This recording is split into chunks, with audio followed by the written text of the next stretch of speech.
Oh, that was late. Hey guys! This week, the 6 on my team are Truex, Logano, Larson, Blaney, Chase, and Suarez. For the rest of you, better luck next week. She's missing out, dude. Yeah. The all-new NASCAR Fantasy Live. Visit NASCAR.com/fantasy and build your team today. We're happy that you're spending your Tuesday night with us at Race Spot TV and iRacing Live. Pace car down and in the field in the hands of Zach Novak, American Ethanol green flag, and we are racing from Las Vegas, round 4 of the 2018 NASCAR Antifreeze iRacing Series. And Novak, no worries, first time into the quarter, he'll lead in from the battle for second. He's got the 04 of Bordeaux under attack. How about 3 wide? It's Ray Alfalla up the inside, trying to go 4th to 2nd. 3 wide again, the 04's got to check up. That's the 6 Alusa in front of Derek Bordeaux, and that will allow Rattler to move himself to the inside. The 27 of Mullis into the outside wall. He'll come down and tag Bobby Zelensky. Both of those cars spin through the grass. The 14 is also around. I think that's Kerwin behind them. None of that, though, brings itself back up above the white line, so we're going to have no caution, and we stay green. Big problems, though, for some fast cars. Caution, though, is that... Oh, race leader! Keegan Leahy is involved in this one, your race leader. That's him up on the outside of the racetrack in turn 2, and that was not of his doing. Caution flag is out, and it was problems with the number 3 of Jarl Tien. The 3 car into the 57, that car into the outside wall. The caution flag is out. You saw it there. Keegan Leahy, your race leader, already committed to the corner. For Ryan Luza, had a 4-second advantage when he came into the box, and I think he's going to go with the 4 tires still, Tim, so he sticks with his call, but that's going to really hurt the 6. Yeah, absolutely horrendous stop, and I'm sure Ryan Lewis is kind of kicking himself right now, but he blends back up into traffic, and he'll get back to business. You can't let that bother you as much as you lose a little bit of time sliding into the box, getting the wall a little bit, and then trying to caddy corner your way back into your box.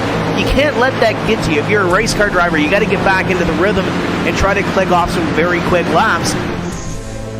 That number 11 car, whose laps down, is still there and is really making things difficult for these drivers. He's harassing your race leader right now. Going to slot himself around the outside. This is allowing Alfalla to potentially close the gap. And look at that, the 6 machine Alusa. He's reeled in a lot of speed the last couple laps. He's suddenly hooked up. Ryan is there. He was all the way on the apron that time. 3 cars in a line. A race win in the NASCAR Antifreeze iRacing Series is on the line. 6 laps to go. Alfalla looks high. The 12 goes all the way up to the wall, traces him down to the inside, and still no advantage to either driver. Loser, though, way up the hill. He's got a big run at it, too. To the bumper, he tries to go low. Alfalla's going to go low as well, and we're going to go 3 wide for the race lead as the 6 tries to pinch it down. He can't do it as Alfalla stays in front, and here we go now. 3 wide for the race lead. There's contact between Luza and Alfalla, and the 6 car hangs on. Here's that run from Ryan Luza on the back bumper of Ray Alfalla. Alfalla holding him off so far. This is looking good for Shelton up in front. The more they fight for second, the less they can focus on the 12 car up front. Alfalla noticed that 6 car's been going high in 1 and 2, tries to do the same thing, but there's the undercut. Luza goes low halfway through the quarter, and it is going to be Sada by Sada for second, but he wants to go for the race lead as well. He'll take the inside line all the way up next to the 12 is Shelton, and he's got it. Ryan Luza to the race lead at 4 laps to go. It is far from over, but a beautiful move to get 2 spots at once. Lap traffic somewhat out of the way up on the outside of the racetrack. He's got a clear shot to Luza, but a 4-car length disadvantage, I think, is going to be too much. And Ryan Luza had this one locked up, made a big mistake on pit road, and the most spirited drive we've seen of the year is going to keep the 6 machine on top. He gets the pass with 3 laps to go, and he'll go back-to-back. Winner from Vegas, Ryan Michael Luza gets 2 wins in a row, backing up the win from Fontana 2 weeks ago with the checkered here tonight, and he makes an impressive statement. Thought he gave it away, but would not back down. Shelton so close to a first career win.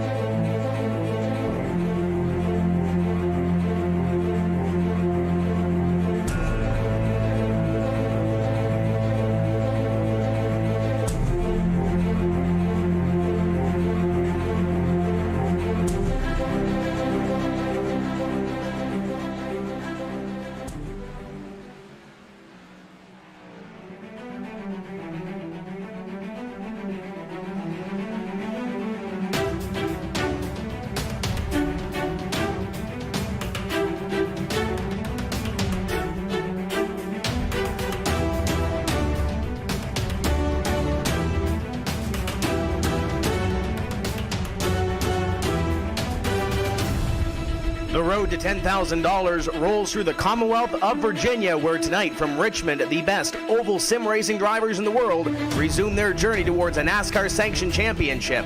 Good evening, race fans, and welcome to the Richmond Raceway and our continuing coverage of the NASCAR Peak Antifreeze iRacing Series on Race Spot TV and iRacing Live.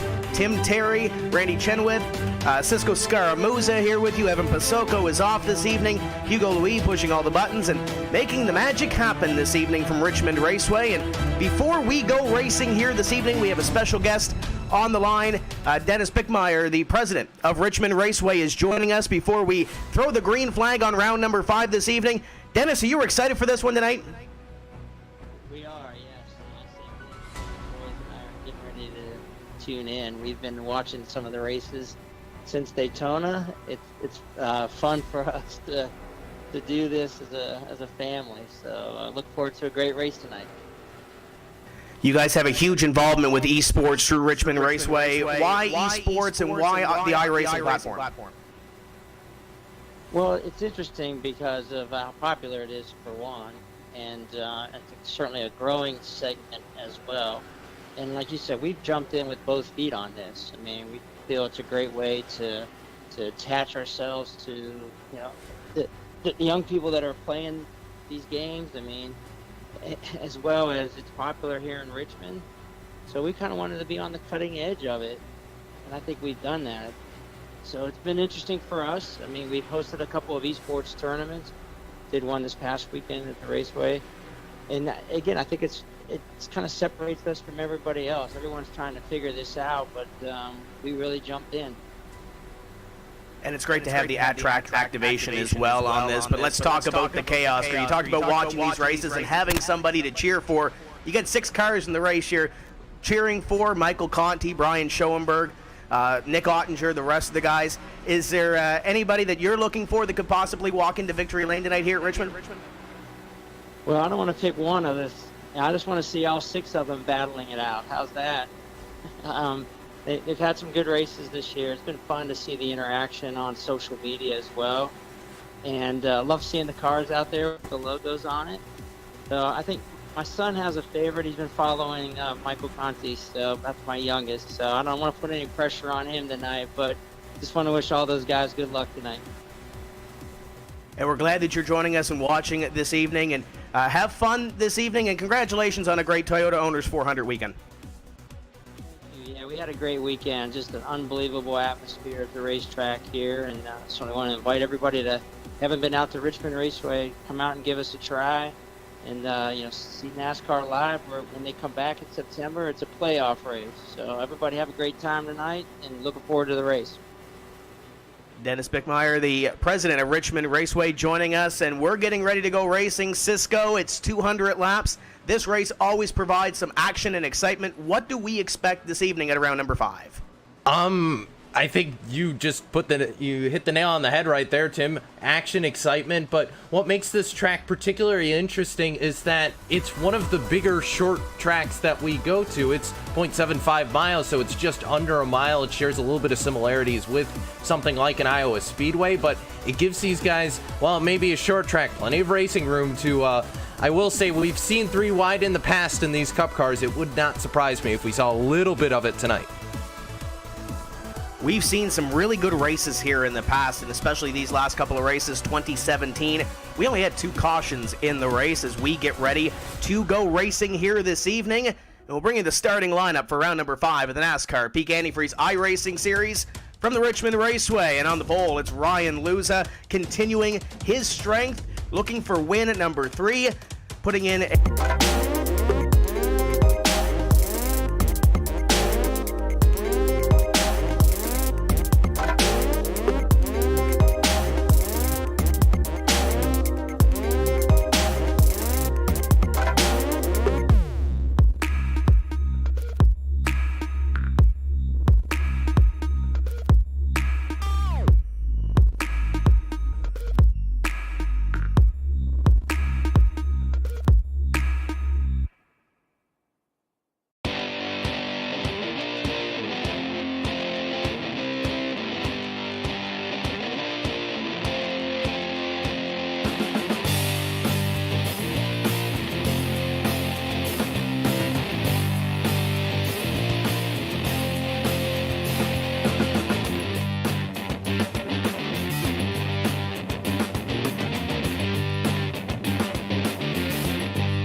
Here this evening on an early yellow flag, but we are doubled up and getting ready to go back to the green flag with Ryan Luza and Taylor Hurst occupying that front row. Hurst will now have the outside of row number 1. He fired from position number 3.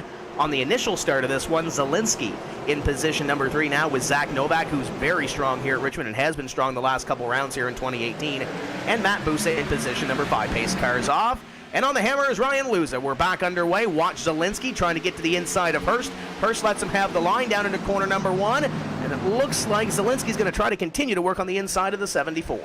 Yeah, see if he can get even up as they come off of turn number 2. Back to turn number 3 we go. Down the inside, Zielinski's still there. Going to keep the nose up. And they'll be even up as they come off turn number 4. Just a nose to the line. They're going to be Bobby Zielinski. Sorry about that, Randy. You better be. We'll just see about that, but Tim, the battle continues. No, Zielinski will be able to pull away here. Now down the inside, going to be Matt Busa in the 34. He'll look to the inside, the 74, Taylor Hurst through 3 and 4 once again. They're 2 by 2 because right behind him, it's Keegan Leahy and Zach Novak going at it. Yeah, don't look back too far because you have Leahy on the inside working Zach Novak, and then you have Nick Ottinger, who loves this racetrack as well. He's won twice here, and he's looking to get towards the front of the field and take it to victory lane for the Chaos crew. Corey Vincent is there as well. And there's a driver we haven't talked about a whole lot this season, but has been quietly working along, Chris Overland at the back of that train as well, trying to make up a couple of spots here early. But now Taylor Hurst falling back, Keegan Leahy to the inside, and Leahy will move to position number 4. It's going to be a good move there from that number 24 car. Really needs to have a good response drive after what happened to him out at Vegas. Of course, catching that number 3 of Jarl T, and after that issue in corner number 1 and 2. Had such a strong season up until that point, was dominating that race. He really needs to rebound here at Richmond. Really needs to rebound indeed as he'll bring Hurst, and then behind them Ottinger beginning to move again. Novak falling back here early. Keep in mind, Zach Novak led the most laps here last year at Richmond and is looking to get back to victory lane, but now he's going to surrender that spot to Ottinger. Up in front continues to be Ryan Luza, leading by about 3/4 of a second. Zielinski comfortably in 3rd, and Matt Busa having a great run so far in position number 3. But up in front, Cisco, we seen this on the first run. Most of these drivers getting single file, trying to log some laps and get a rhythm here. Yeah, and we saw actually the gap to Ryan Luza close up a little bit as the run went on, but Luza out of the box has just had breakneck speed, has opened up about a 6-car length gap or so. It's about 0.6 of a second over Bobby Zielinski, and it's another almost 0.5 back to Matt Busa as well, since field getting very spaced out right now. First side-by-side battle. It's not even really side-by-side battling. Yeah, it just will scrape out to be one. David Rattler on the inside of the 5. Michael Conti. Conti going to fire it in on the outside as they head back to turns number 1 and 2, and going to try and hang tough on the outside. He will do so and grab that position away from Rattler, whose car looks very loose right now in the opening laps, Tim. Rolls the top and is trying to bring it to the forefront. Car number 5 of Michael Conti moves back up as we have a caution on the speedway. It's the number 1 car of Marcus Richardson, who got into something, I believe, in corners number 3 and 4. I have to take a look what happened to that number 1 machine. Oh, he got into it. Who is it? It was a 29. They got a piece of him, sent him around. That was Brandon Pittgrass. Just a bit of a hip check that you typically see here in this sort of short track racing you get at Richmond. Not a particularly big incident, but enough to send Marcus around. So that will draw the second caution flag of the evening as Ryan Luza will collect the pace car once again, and we'll see if these drivers do decide to head down onto pit road as we get that second caution flag. Maybe an opportunity now for these guys to come back onto pit road, and I know we experienced some technical difficulties in the first couple laps of this race, but no pit stops on that first caution flag, so we'll see if they do decide to peel down here and get some tires 20 laps into this race. It wouldn't be a bad call, especially if you can maybe get some of that fuel over with, so you don't have to worry about short filling towards the end of this race, and everybody going to decide to come down pit road. I think tires, though, I'm going to be on the docket for most everybody tonight here, Tim. You're going to be burning through them tonight, so you're definitely, every opportunity you're going to get, if most of the field's going to come down, you want to be down there and taking tires. The question is, does anybody try and risk 2 tires? I mean, I don't know if I would, because, well, that's why I'm not out there driving, but nonetheless, I'm sure somebody's got to try it, right?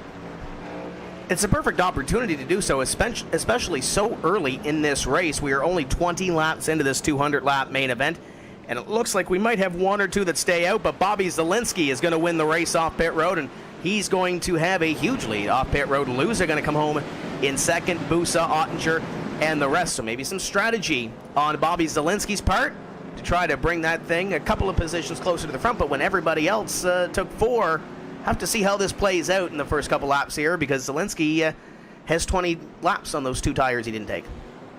Gonna be interesting to see, though, for that driver of Bobby Zielinski. It's been sort of a rough start to the season for him. I mean, he's sort of hung about in the top 10, but he's not really had the sort of speed that I know he would like. And, well, maybe this might just be a confidence boost, get out there on old tires. If he can maintain any semblance of pace, sometimes a 2-tire call like this, Tim, could just sort of be the sort of tempo you need to set your night up. Just a good tempo call, get yourself going in the right direction, get yourself in a good rhythm, and a lot of times you can set yourself up on a nice path for the entirety of a 200-lap race such as this.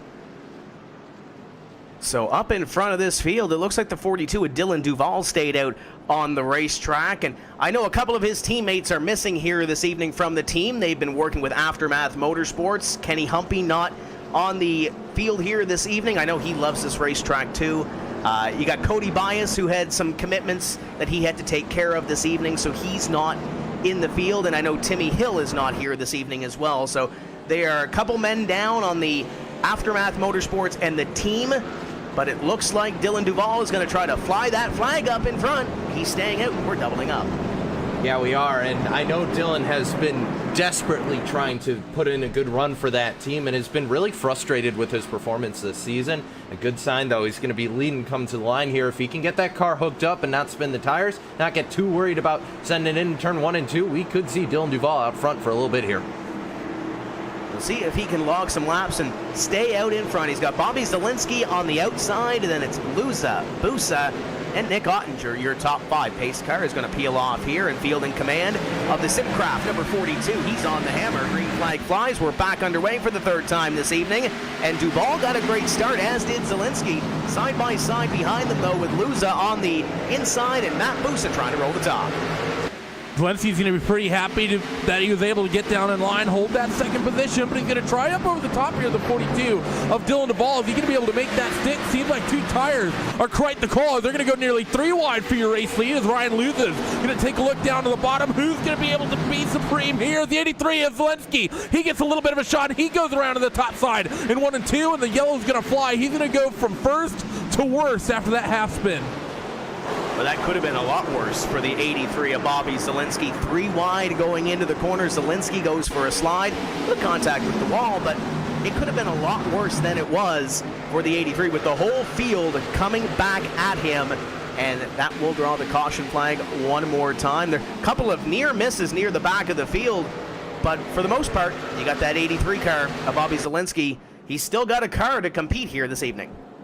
And he got very lucky, Tim, because when he did get tapped from Dylan Duval, you could see the car get a little bit tight and go up the racetrack. But Bobby kept it up in that 3rd groove, and you're generally not up there unless you're getting spun. So I think most of the field was able to miss it just purely because Bobby was in a part of the track where nobody really else was. If that wreck had happened maybe a few hundred feet further going out to the back straightaway, that could have been a massive accident. But luckily, stays out of the way and caution, but really only 1 car hurt, and that car wasn't really hurt that badly.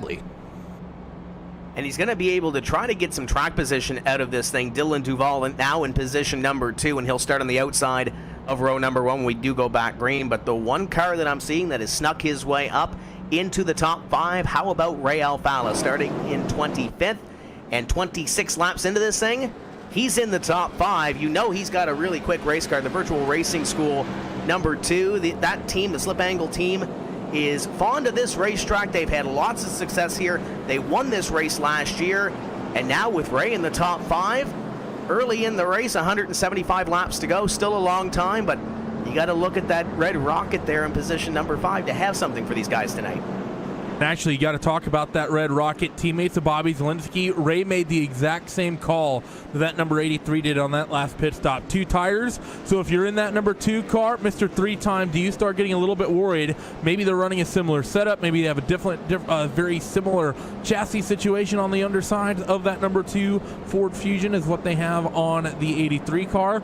Will there be maybe a little bit of a mix-up, and maybe will Ray have to really worry about having good rear traction here once we go back to green flag racing? He's up plus 20, though. I think if you're Ray Alfala, you're going to be happy with the gains for now and just sort of cruise around and try to stay in line versus going 3 wide for the lead from what we saw from Bobby. You'd almost have to think he's on that same strategy as Dylan Duval. Ray Alfala might have a slightly better car than Dylan Duval, at least at this point in the race, on that strategy. But we're going to see how it plays out. If you're going to try pit strategy, you have to try it early, so at the end of the race, you're not guessing or second guessing. And I know a lot of these drivers and a lot of these teams do have the crew chiefs that are pounding away at the numbers and trying to make sure everything is right for the end of the race. And I know one of our crew chiefs on this series, Brandon Hastings, got a little love from Fox Sports this week with the practice show for the Xfinity Series, and I know he's working away on that number 5 of Michael Conti, trying to get him back towards the front of the field. It was funny because the Dead Zone Racing guys, being a part of that, I was actually out this weekend with Ian Plash doing some short track stuff, but we saw that all basically blow up in their whole team chat, and everybody was giving him a little bit of heck for being on the television broadcast of that. Was talking to Regan Smith, but really cool to see that whole segment, and it got shared all around Facebook. So awesome to get Hastings up there and get some credit for who is essentially one of the hardest working guys in the pit garage just over the weekend. And it looks like we're getting ready to go back and seeing some more short track racing here with this NASCAR Peak Antifreeze iRacing series. I know Dennis mentioned the Federated Auto Parts 400 coming up here in September, but Cisco, you mentioned some short track racing. Commonwealth Classic for Pass is coming here as well. So going to be an exciting season for Richmond Raceway as we get ready to go back. There's Logan Clampett. Nice smile on his face, getting ready to go. Clampett runs in position number 13 right now, and he's getting ready to dig in the Richmond Raceway. Number 46 car is pace car will leave the racetrack here, and we'll be back to green flag racing. And it's Ryan Luza on the hammer, Dylan Duval keeping with him. Green flag flies, and we're back underway. The 42 machine might be on old tires, but he's going to get a little bit racy. Ducks down to the bottom of that number 6. Nowhere to go there just yet. The 05 and Nick Ottinger. He's going to cycle off into third. Matt Booth is there still fighting, and Mr. 3-time, he's going to slot it up the inside of that Radicals Toyota Camry. He wants to get himself up into the top 4. Going to come off that corner and run his way down the front straightaway. No good run just yet on the 2 tires, but you also have Keegan Lee as well as Michael Conti. A lot of big names here as that number 6 of Luza. He's checking out. Dylan Duval checks up that outside line a little bit off corner number 2. Matt Busa behind him. Ottinger was able to get by. Ray Alfala's able to get by. And here goes Keegan Leahy on the inside. Busa's still stuck, still boxed in on that outside line with nowhere to go. Dylan Duval on that outside line, and Matt Busa's looking racy. And here comes Michael Conti looking to pick up a spot or 2. And you can tell Matt Boost is starting to get a little bit frustrated, Tim, because you can see that car moving all sorts around on that top side, trying to find any way past Dylan right now. I think Matt's got some speed in that car, but the problem is Duval on those older tires. Is Matt going to drop to the inside right behind Mike Conti there as they head back to turn number 1? Just didn't really have much to go up there behind the Simcraft Chevy, and Duval right now, the tire's not working for him, starting to slide back. Busa, as you mentioned, though, has found a spot in the line on the inside. He sees the 42 and the 5 battling side by side in front of him. And Busa, a teammate with Nick Ottinger at Gale Force Sim Racing, and a satellite teammate to Team Conti and that number 5 and the 05. So it looks like they have their setup figured out here at Richmond, at least early in the race. Haven't seen a long run here, but those guys are known for some long run speed, as well as Busa looks possibly to the outside now with Dylan Duval. At least tried to set it up off before. He'll go to the inside, down into corner number 1, and try to put that 42 in the rearview mirror. Well, if there's any better track for these guys to have the setup figured out, I think it's going to be here at Richmond. Of course, those guys also associated with the Chaos crew, and those guys sponsored, of course, by this racetrack of Richmond. You know that this is going to be a place where they want to come out, they want to make a statement, and they want to have a fantastic run, not only for themselves, it'll please the sponsors, as the 42 and the 34. They continue to fight side by side as behind. There's another little gaggle as well. You got Corey Vincent, Zach Novak, Casey Kerwin, all fighting for position as there's people fanning down to the bottom, trying to get away from that 15. Novak fell back early and looks like he's falling back a couple more spots, at least on the outside. Behind them, Schoenberg a little bit sideways. A couple of packs of side-by-side battles as Novak continues to try to roll the top. There's Schoenberg on your screen falling into line just behind Chalner as the front few have got single file. Schoenberg, the Heyman Hustle number 55 for the Chaos crew, looking to make his way up into the top 10 as he's a couple of positions back. You ride on board with him at a corner number 4. And for Brian Schoenberg, if he could go out and win this race, Tim, this would be huge for him. Another driver who's, had speed, been in the position to go out and win these races, and just the chips haven't fallen his way. So what a story it would be if Brian Schoenberg could go out and win this race for the Chaos crew here at the home track for them of Richmond. It would be awesome to see him, and I would be totally up for doing that post-race interview, because he would probably be jumping out of his chair after that one. He's had this race circled on his calendar, the anticipation of coming into this race with the Chaos crew at Richmond Raceway. It's been huge, but it's still hard to believe he's been a veteran of this series all the way back to 2010, and he hasn't been to victory lane, and I know he doesn't like us reminding him of that, but he's been close a couple of times, and he likes a good short track race. Cars around behind him, the 57 of Joe Letterello. He's up in the wall in corners number 1 and 2. There's another car that was sliding up. That was the number 12 of Nick Shelton. So a bit of drama here in the mid-pack, and about after another 10 to 15 lap run, we go caution, I believe, for the third time tonight. And man, Shelton came off a great run at Vegas. He and the 57 of Letterello get into it. Adam Gilliland avoids, and I believe Davis might have got a piece of that right there at the end to bring out the caution flag, and will ride on board with Nick Shelton. After battling with Ryan Lewis and Ray Alfalla for the win at Vegas, he has a long road to hoe to try to get back up towards the front of the field. Caution flag will fly, and he's going to have a little bit of damage to the side of that one after the little smuck from the 11 car.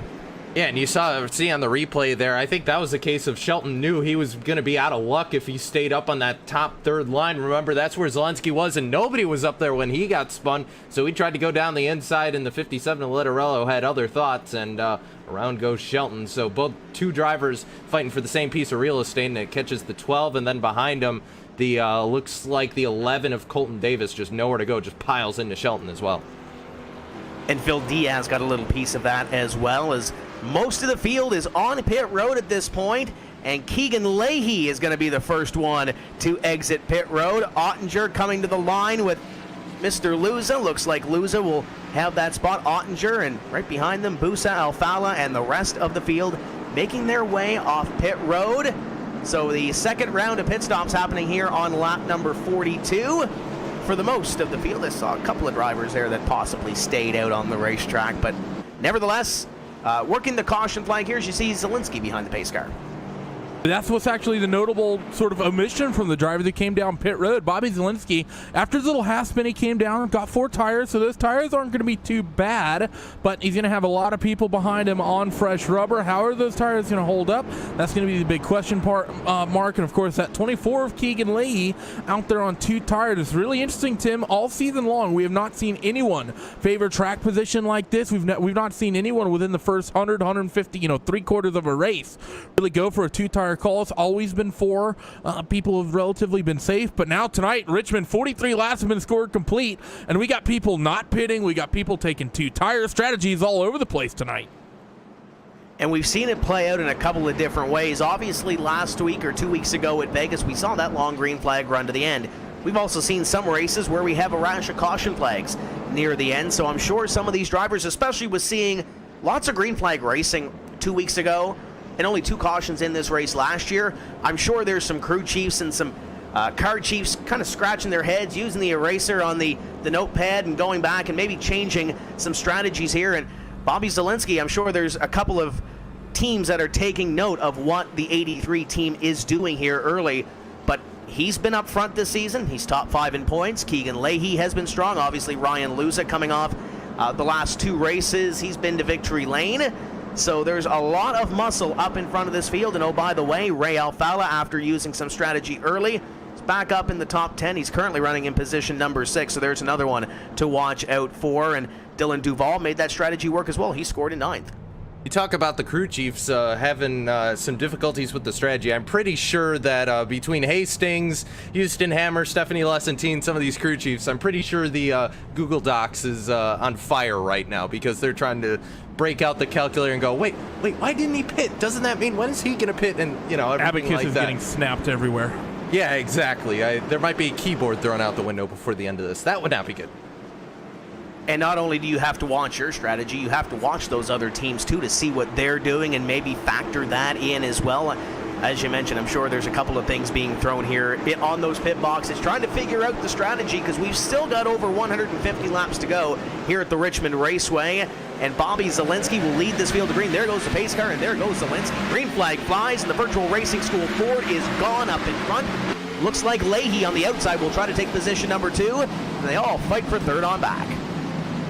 So you got no tires out in front, 2 tires behind, and 4 tires all the way back. 24, Keegan Leahy gets a run off of corner number 2 and in towards 3. He's down up on the bottom. Going to slide up the racetrack a little bit. Bobby gave him a little bit of room, I think, and knowing that might happen. And they're going to be side by side for the race lead. It's going to be Keegan Leahy by 1,000ths of a second at the stripe as they go in towards 3 and 4. So, while there might be things getting thrown out of anger, right now in terms of strategy, Bobby Zielinski and Keegan Leahy, those guys, they're throwing the kitchen sink at it in terms of strategy.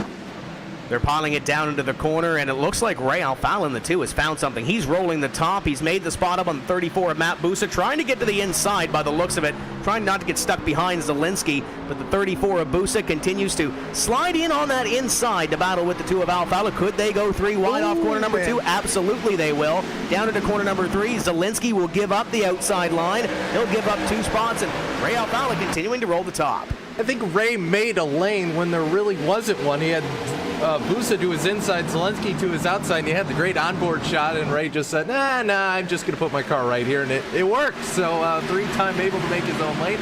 Still got a challenge from Busa down to the inside. Head back to turn 3 and 4, and Busa slides up a little bit, had to get out of the gas, and Alfala might be able to just get the edge. Does Busa send it into 1? Yes, he does. This battle is not over yet. He just can't shake Busa on the inside line. The 2 of Alfala trying to get that run off these corners and trying to pick up that spot, but isn't able to. Busa gets back into the corner, drives it in deep, and made a little contact there with Alfala. Alfala up the racetrack, and hello, Michael Conti. Conti to the inside, and it looks like he'll pick up 1 position from this, or at least try to. Up in front, Ryan Luza continuing to chase Keegan Leahy, as Alfala will definitely find a spot in the line here behind Conti, and right in front of Dylan Duval, who's in the top 10. The slip angle Fords have not done very good up along the top, have they? We saw the 83 of Zielinski sort of get sent as out in front. Ryan Michael Luza is going to pick up that race lead coming off corner number 4. So move that number 6 Fusion back up to the point. And well, what a run Ryan Luza has had thus far this season. You think about the pace he had at Phoenix, what he was able to do out at Auto Club. He's had such a fantastic run thus far in this championship. He's really started this series out with an absolute bang. But how about Nick Ottinger? Ottinger in position number 3, working his way up, started in position number 6, and we haven't seen Ottinger this strong since he went to victory lane in Daytona. So right now in position number 3, looking at 2nd as he dives down to the inside, that Federated Auto Parts 400 Camry, looking to pick up 1 more spot on Keegan Leahy. Try to move himself a little bit closer towards the front of the field. He has that thing hooked up and hauling the mail on the inside line, looking to pick up 2nd. Yeah, and Tim, talk about motivation. Nick's won here twice. 2013, 2014 went back-to-back there. Not to mention, of course, the sponsor and the team connections with Richmond Raceway. So all the motivation is there for Nick Ottinger to park that 05 in victory lane here tonight and just slides back up in front of Matt Busa, who I think there were a little more outside motivations because earlier Ray kind of moved him out of the way, so he moved Ray out of the way. And right now Conti's kind of in the middle of that, separating those two for the moment. And Conti continues to come to the front of the field. He's looking to the inside, flashes the nose in the forefront Chevy to the inside of Busa. Busa holds on to the spot for the time being. And single file throughout about your top 5 or so. And there goes Busa looking to roll the top again. We saw that a little bit earlier on this evening. And now the 34 gets close to the 05 of Ottinger. Has to let out of the gas. And Michael Conti looks to the outside as well, at least for the time being. Ray Alfala part of this battle as well. Exciting racing in your top 5 as we cross lap number 56 off our list. Number 34 car, he's going to have that number 5 of Michael Conti up top to deal with. Michael not getting a great run on that upper groove and real close to the wall. He's going to sort of force it in there, keeps it, does a very good job actually to maintain a bit of overlap through 3 and 4. Will that 34 be able to get cleared? No, he won't. Conti able to pick up the throttle very early, and that number 5 machine associated with Chaos Crew as well. He's trying to get just off the rear bumper of that 05 of his teammate, try to get 2 of those cars up amongst the top 4 positions. Busa continues to work that inside of the 5 of Michael Conti. Ray Alfala is there in front of them. Ottinger flashes the nose to the inside of Keegan Leahy, trying to work that number 24 over and trying to pick up position number 2. We've seen it a couple of times this evening, but it looks like Ottinger may have the position. Leahy went a little wide down into corner number 1, and Ottinger will move to the runner-up position behind Ryan Luza, who's checked out by about a second. Battle still on for position number 3, as here comes Michael Conti now to the inside of Keegan Leahy. Leahy falling back a little bit here on the short run, and Michael Conti wants to come to the forefront.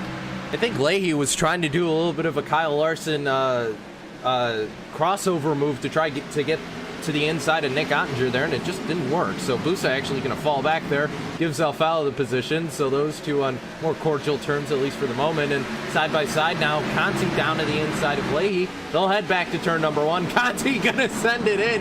And I think Leahy also missed his entry just a little bit, because he's going to lose that spot to the 5 and nearly lost the inside to Ray Alfala. But Alfala able to hold on to that position for the moment. They head through 3 and 4 once again.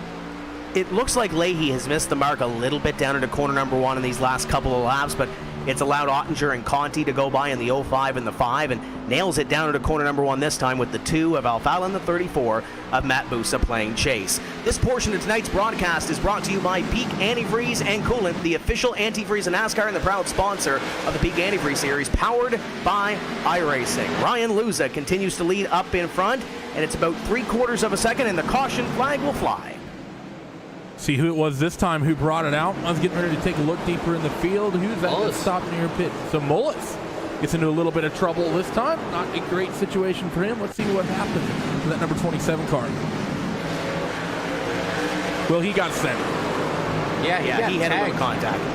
Yeah, that was the 54 Michael Guest there. Just gets into the left rear, and unlike the incident with Zelensky earlier, he was right in the middle of traffic and nowhere for the 1 to go. And that got very sketchy really quickly there for Marcus Richardson there, Tim. Basically nowhere to go. Yeah, Marcus Richardson had nowhere to go. Really couldn't see that car sliding down the racetrack, and tough break for Jimmy Mullis. And a part of the Chaos Crew, as is Marcus Richardson, and was looking through notes a little bit earlier on. I know Richmond Raceway Racing Virginia closed in tight together. 3 of the drivers on the Chaos Crew have raced a legend car before on the short tracks as well. Jimmy Mullis racing a car for Joe Ryan Osborne in the past, as it looks like the field is coming on to pit road. That pace car is fairly lonely out on the racetrack, as they'll come down for service here on lap number 65.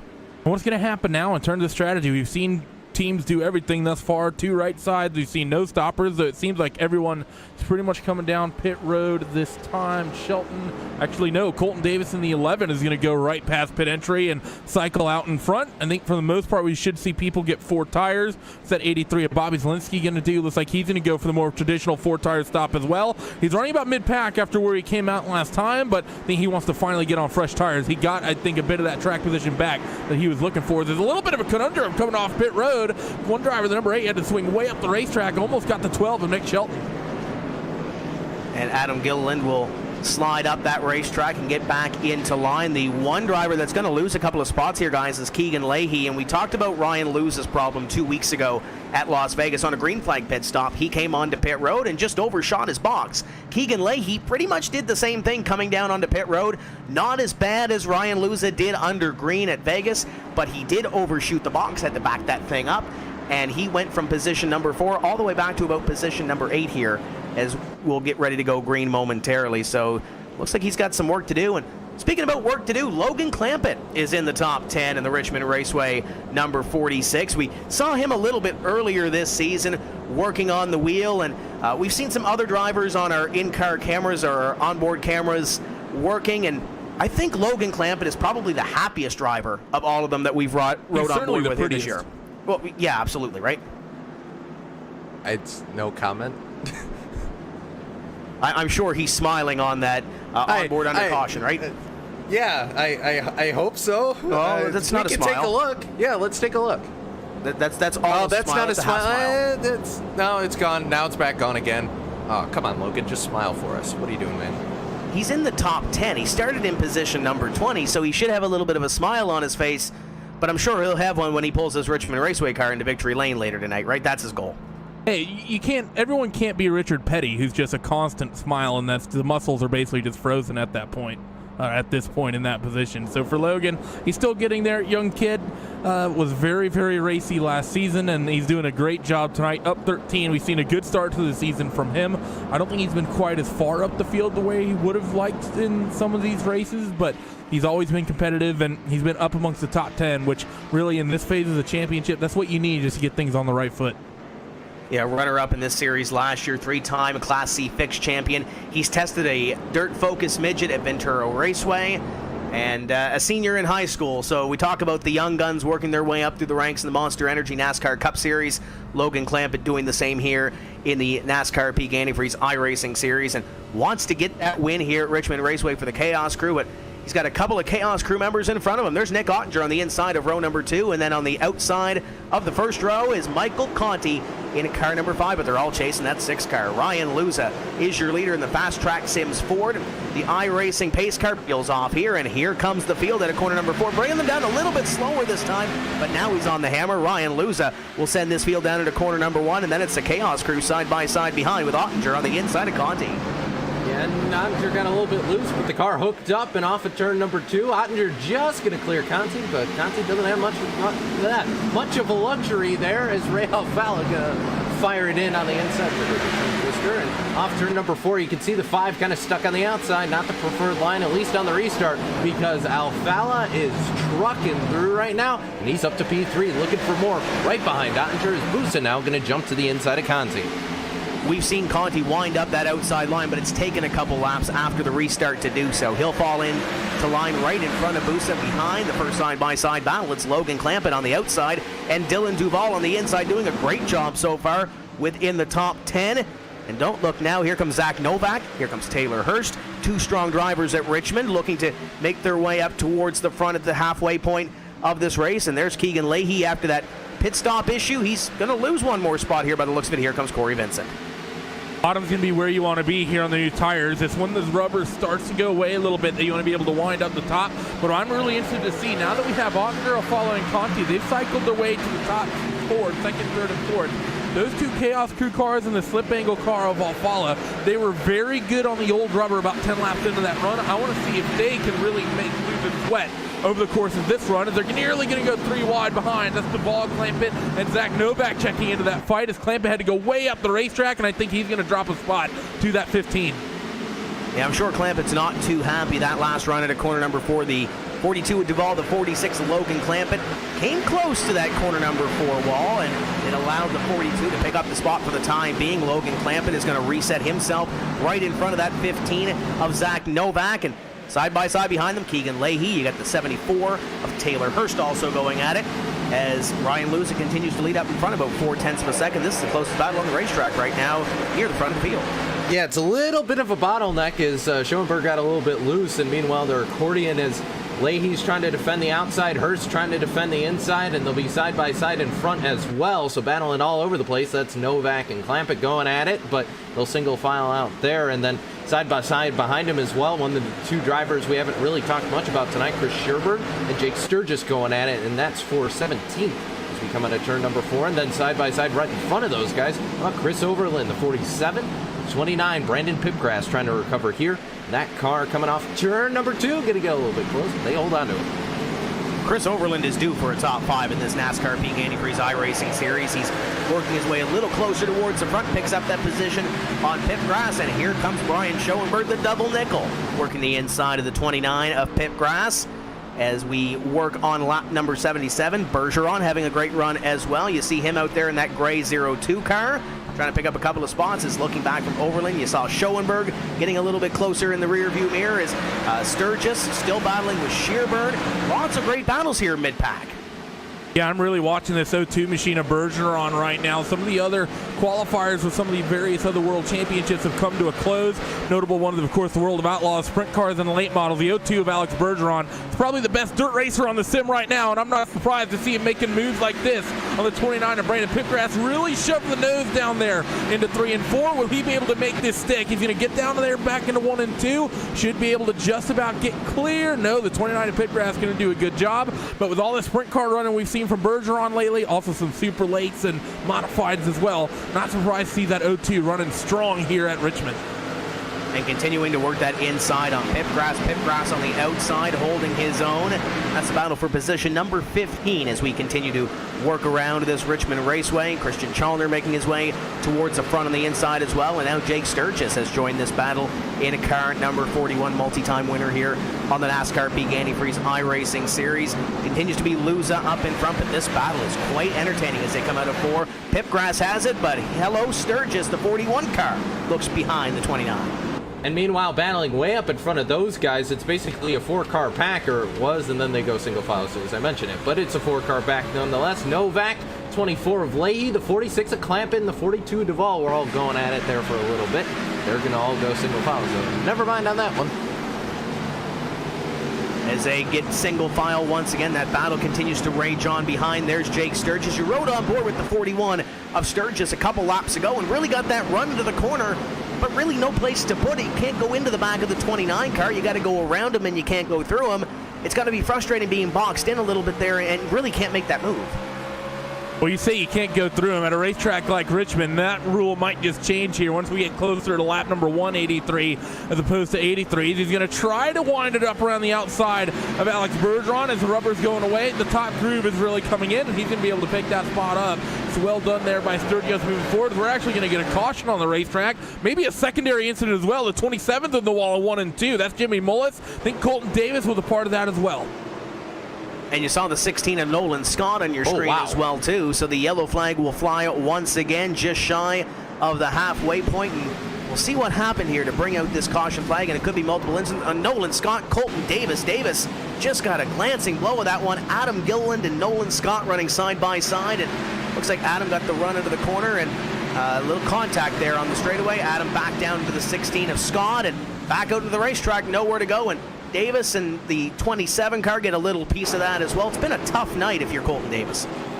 Yeah, and how about the hit by Nolan Scott? A massive impact on the inside wall, and also for the 11 and the 27 as well. Mullis kind of got away out there. Could have been worse, but I mean, that's still a heavily damaged car. And as for Colton Davis, talk about out of nowhere on that one. That's a huge hit for him as well, but bring out another caution here. And he couldn't go anywhere to avoid that one, as we'll see these cars come back down onto pit road as you take one more look at it. The 11, nowhere to go. Couldn't go to the outside because the 27 car was already there. As the race off pit road will happen, and it looks like Nick Ottinger may pick up a couple of spots here, as will Ray Alfala. Ryan Luza falls back to position number 3 off of pit road, or at least the race off pit road. And that could shake things up here when we go back green. This is actually what I was going to talk about and bring up before we went to yellow there, is that the 6 of Luza, without those Chaos Crew cars and the slip angle car of Ray Alfala, Ryan Luza was not running away the way he was when it was like the Keegan Lee and others out in front of him. Behind him. That said, the 24 of Keegan Lee, he cycled into the race lead here. I believe he did not come down pit road, so he will likely lead us to green unless he decides to make a late pit stop. But we've not really seen that 6 of Ryan Michael Luza have to drive through the field in order to pick up a win yet this season. The victories that he has had, he's pretty much just gotten out in front and pretty much checked out and dominated here in the last couple rounds at Fontana and at Vegas. And he'll look to pick up one more win here and add one more to the total. Obviously, Ray Alfala is leading the points in this series, but Ryan Luza has been racking up the victories. Ray has just been so gosh darn consistent this year. And with this racetrack being among his favorites, wouldn't surprise me if he finally puts a strike in the win column for 2018, but he's got some strong competition. Ottinger has been quick all night long. We'll start on the outside of row number 1 by the looks of it. Conti is there, and it looks like Bergeron, maybe a little bit of pit road magic has worked his way up into the top 10. And I mean, also keep in mind that Luz is going for the Kyle Busch effect here and trying to go 3 in a row. So you've got that motivation for the 6 car as well. Not to mention, of course, it's Ryan Luz. Of course he wants to win. He's won so many races over the past 2 seasons that you just don't want to stop him. As we are getting ready to go back to green flag racing, and the 24 of Keegan Leahy getting ready to put the hammer down, and we are back underway.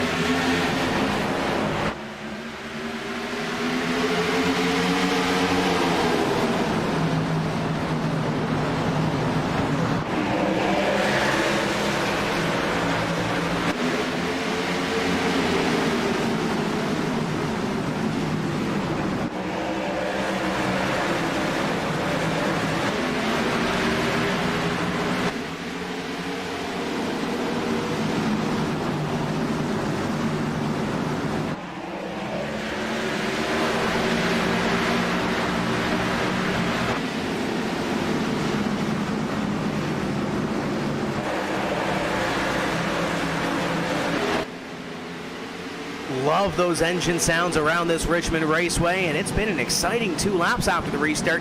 Nick Ottinger got the boot, fell back a couple laps, and we talked about Alex Bergeron's dirt experience. He saved it up off of 1 and 2, but he lost a couple of spots there. He's battling with Casey Kerwin now, but that could have been very large in a hurry. Bergeron now rolling the top of the outside. While the 02's making move, the 2 is as well. He goes to the inside of the 24 of Keegan Lee. So move 3 time out in front here at Richmond. That VRS Ford Fusion is going to lead him in towards 3 and 4. He's going to lead some of his first laps here tonight. Let's see what he can do now that he gets out in some clean air. We've seen him be quick working through traffic. Can he make that same magic work out in front? Alfala will now be able to pace this race up in front. Leahy back to second, and there's Michael Conti in the 5 in position number 3. Looks racy off corner number 2, gets a great run, and points that number 5 to the outside line. Keegan Leahy on the inside. Can Conti get to the top side and take that runner-up position away from the 24 car? Down into corner number 1, he'll sail it on in, and it looks like Michael Conti will pick up one more spot. Question is, can he reel in Ray Alfala? And what's interesting, guys, is we're starting to see that bottom line rubber in. You saw Conti was able to make the move to the outside. Now you see Luza kind of think about it. I don't think he timed that the way he wanted to. Kind of changed his mind halfway going through the turn. But now you see the 46 behind them. Logan Clampett as well as doing Duval up there on the top side. And, well, it looks like Leahy tried to make it work, but once again, just wasn't able to grab his corner entry there. And Luza just going to fly right by. But you see some of these drivers starting to move up, searching around, trying to find that grip.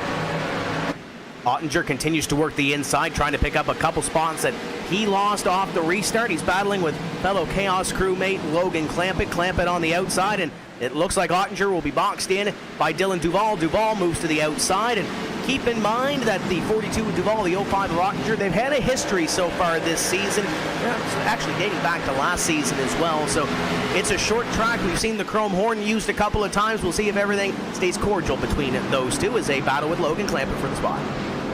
Yeah, that number 42 car, Dylan Duval, he's probably looking in his mirror. He says he sees Chaos Crew to one side, Chaos Crew to the other. They're going to work themselves in towards corners number 3 and 4. And Ottinger working the bottom, Logan working the top. They still are just so even just throughout the entirety of this racetrack. That bottom groove's sort of gone away, and now the 46 is going to be able to pick that spot up on the 05. Just looking out in front, the fight for the race lead. And Michael Conti, he wants to lead some laps here for the Chaos Crew. He goes to the outside of Ray Alfala, and we got two series champions from the past here duking it out for lead lap positions here at Richmond.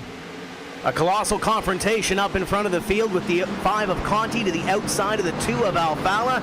Two drivers that have had success here before at the Richmond Raceway. Alfala's won a couple of races. Conti's led a ton of laps here. Conti looking to get to victory lane and bring it home for the Chaos Crew. There's still a long way to go. We're 2 laps shy of the halfway point, but to the top of the board goes Michael Conti. Conti will lead it. Alfala continues to work that inside line, and if they continue to work side by side, they're going to close in Ryan Luza. And we talked about the battle between the young guns and the veterans. It seems weird to call Mike Conti a veteran because, you know, he is one of still the younger drivers in the series, but absolutely driving like his championship season right now. To the lead he goes, and Alfala is going to have to hold off Luza, who is really one of the young guns despite the fact he's been racing here for a very long time. So Luza right now on the back bumper of Alfala, trying to size him up and maybe try and go to the outside. You can see him running just about a third of a groove higher than Alfala on the onboard shot as we cross start-finish line there, and just crossing the halfway point at this point at Richmond. And getting to the halfway point on this night, this evening, we'll bring up the midway race break here, presented by iRacing, as we get ready to go through the field for you. And of course, this portion of the program is brought to you by Herculiner Bedliner. The tough comes easy as we get ready to go through the field, developed from the beginning as a centralized racing and competitive service. iRacing organizes, hosts, and officiates races on virtual tracks all around the world. In the fast-paced world of esports, iRacing is a one-stop shop for online racing with officially sanctioned racing from NASCAR and many more. Michael Conti is your leader. Took the lead about 4 laps ago and leads Ray Alfala. Ryan Luza working on his back bumper. Keegan Leahy in position at number 4, and then Dylan Duval holding on to a top 5 run in a position at number 5. But Logan Clampett and Nick Ottinger going side by side right behind him. Matt Busa, Taylor Hurst, and Zach Novak currently complete your top 10. Looking a little bit deeper down the field, Bobby Zielinski. What an up and down night this guy has had. We've seen him out on the front row. We've seen him down at the back of the field. He's in 11th, double nickels. In 12th, Brian Schoenberg, Chris Overland. In 13th, Christian Challoner. In 14th, 15th is Casey Kerwin with Pipgrass, Blake Reynolds, Michael Guest, Corey Vincent, and Chris Shearburn. They round out your top 20. You got Brad Davies running 21st, 22nd is Jake Sturgis, Nicholas Shelton running 23rd, 24th to Jimmy Mullis, Marcus Richardson running 25th with Andrew Fash the 3rd, 26th, Casey Tugger 27th, Joe Letterello is running 28th with Ryan Lowe 29th, AG8, Adam Gilliland running 30th. And completing your field, it's David Rattler, Alex Bergeron, Phil Diaz, Nolan Scott, and Colton Davis. And at this point in the race, every driver is on the racetrack, and every driver is currently scored on the lead lap in this one. That's been a look at your iRacing Midway Race Break. For more information on the wide variety of sim racing possibilities online, visit iRacing.com to sign up today. Great racing action here from the Richmond Raceway as Michael Conti continues to pace his field up in front. But I think the most entertaining battle here, guys, has been the Dylan Duval, Nick Ottinger, Matt Busa, and Logan Clampett battle. They just can't seem to get away from each other. Yeah, they can't really get it sorted, can they?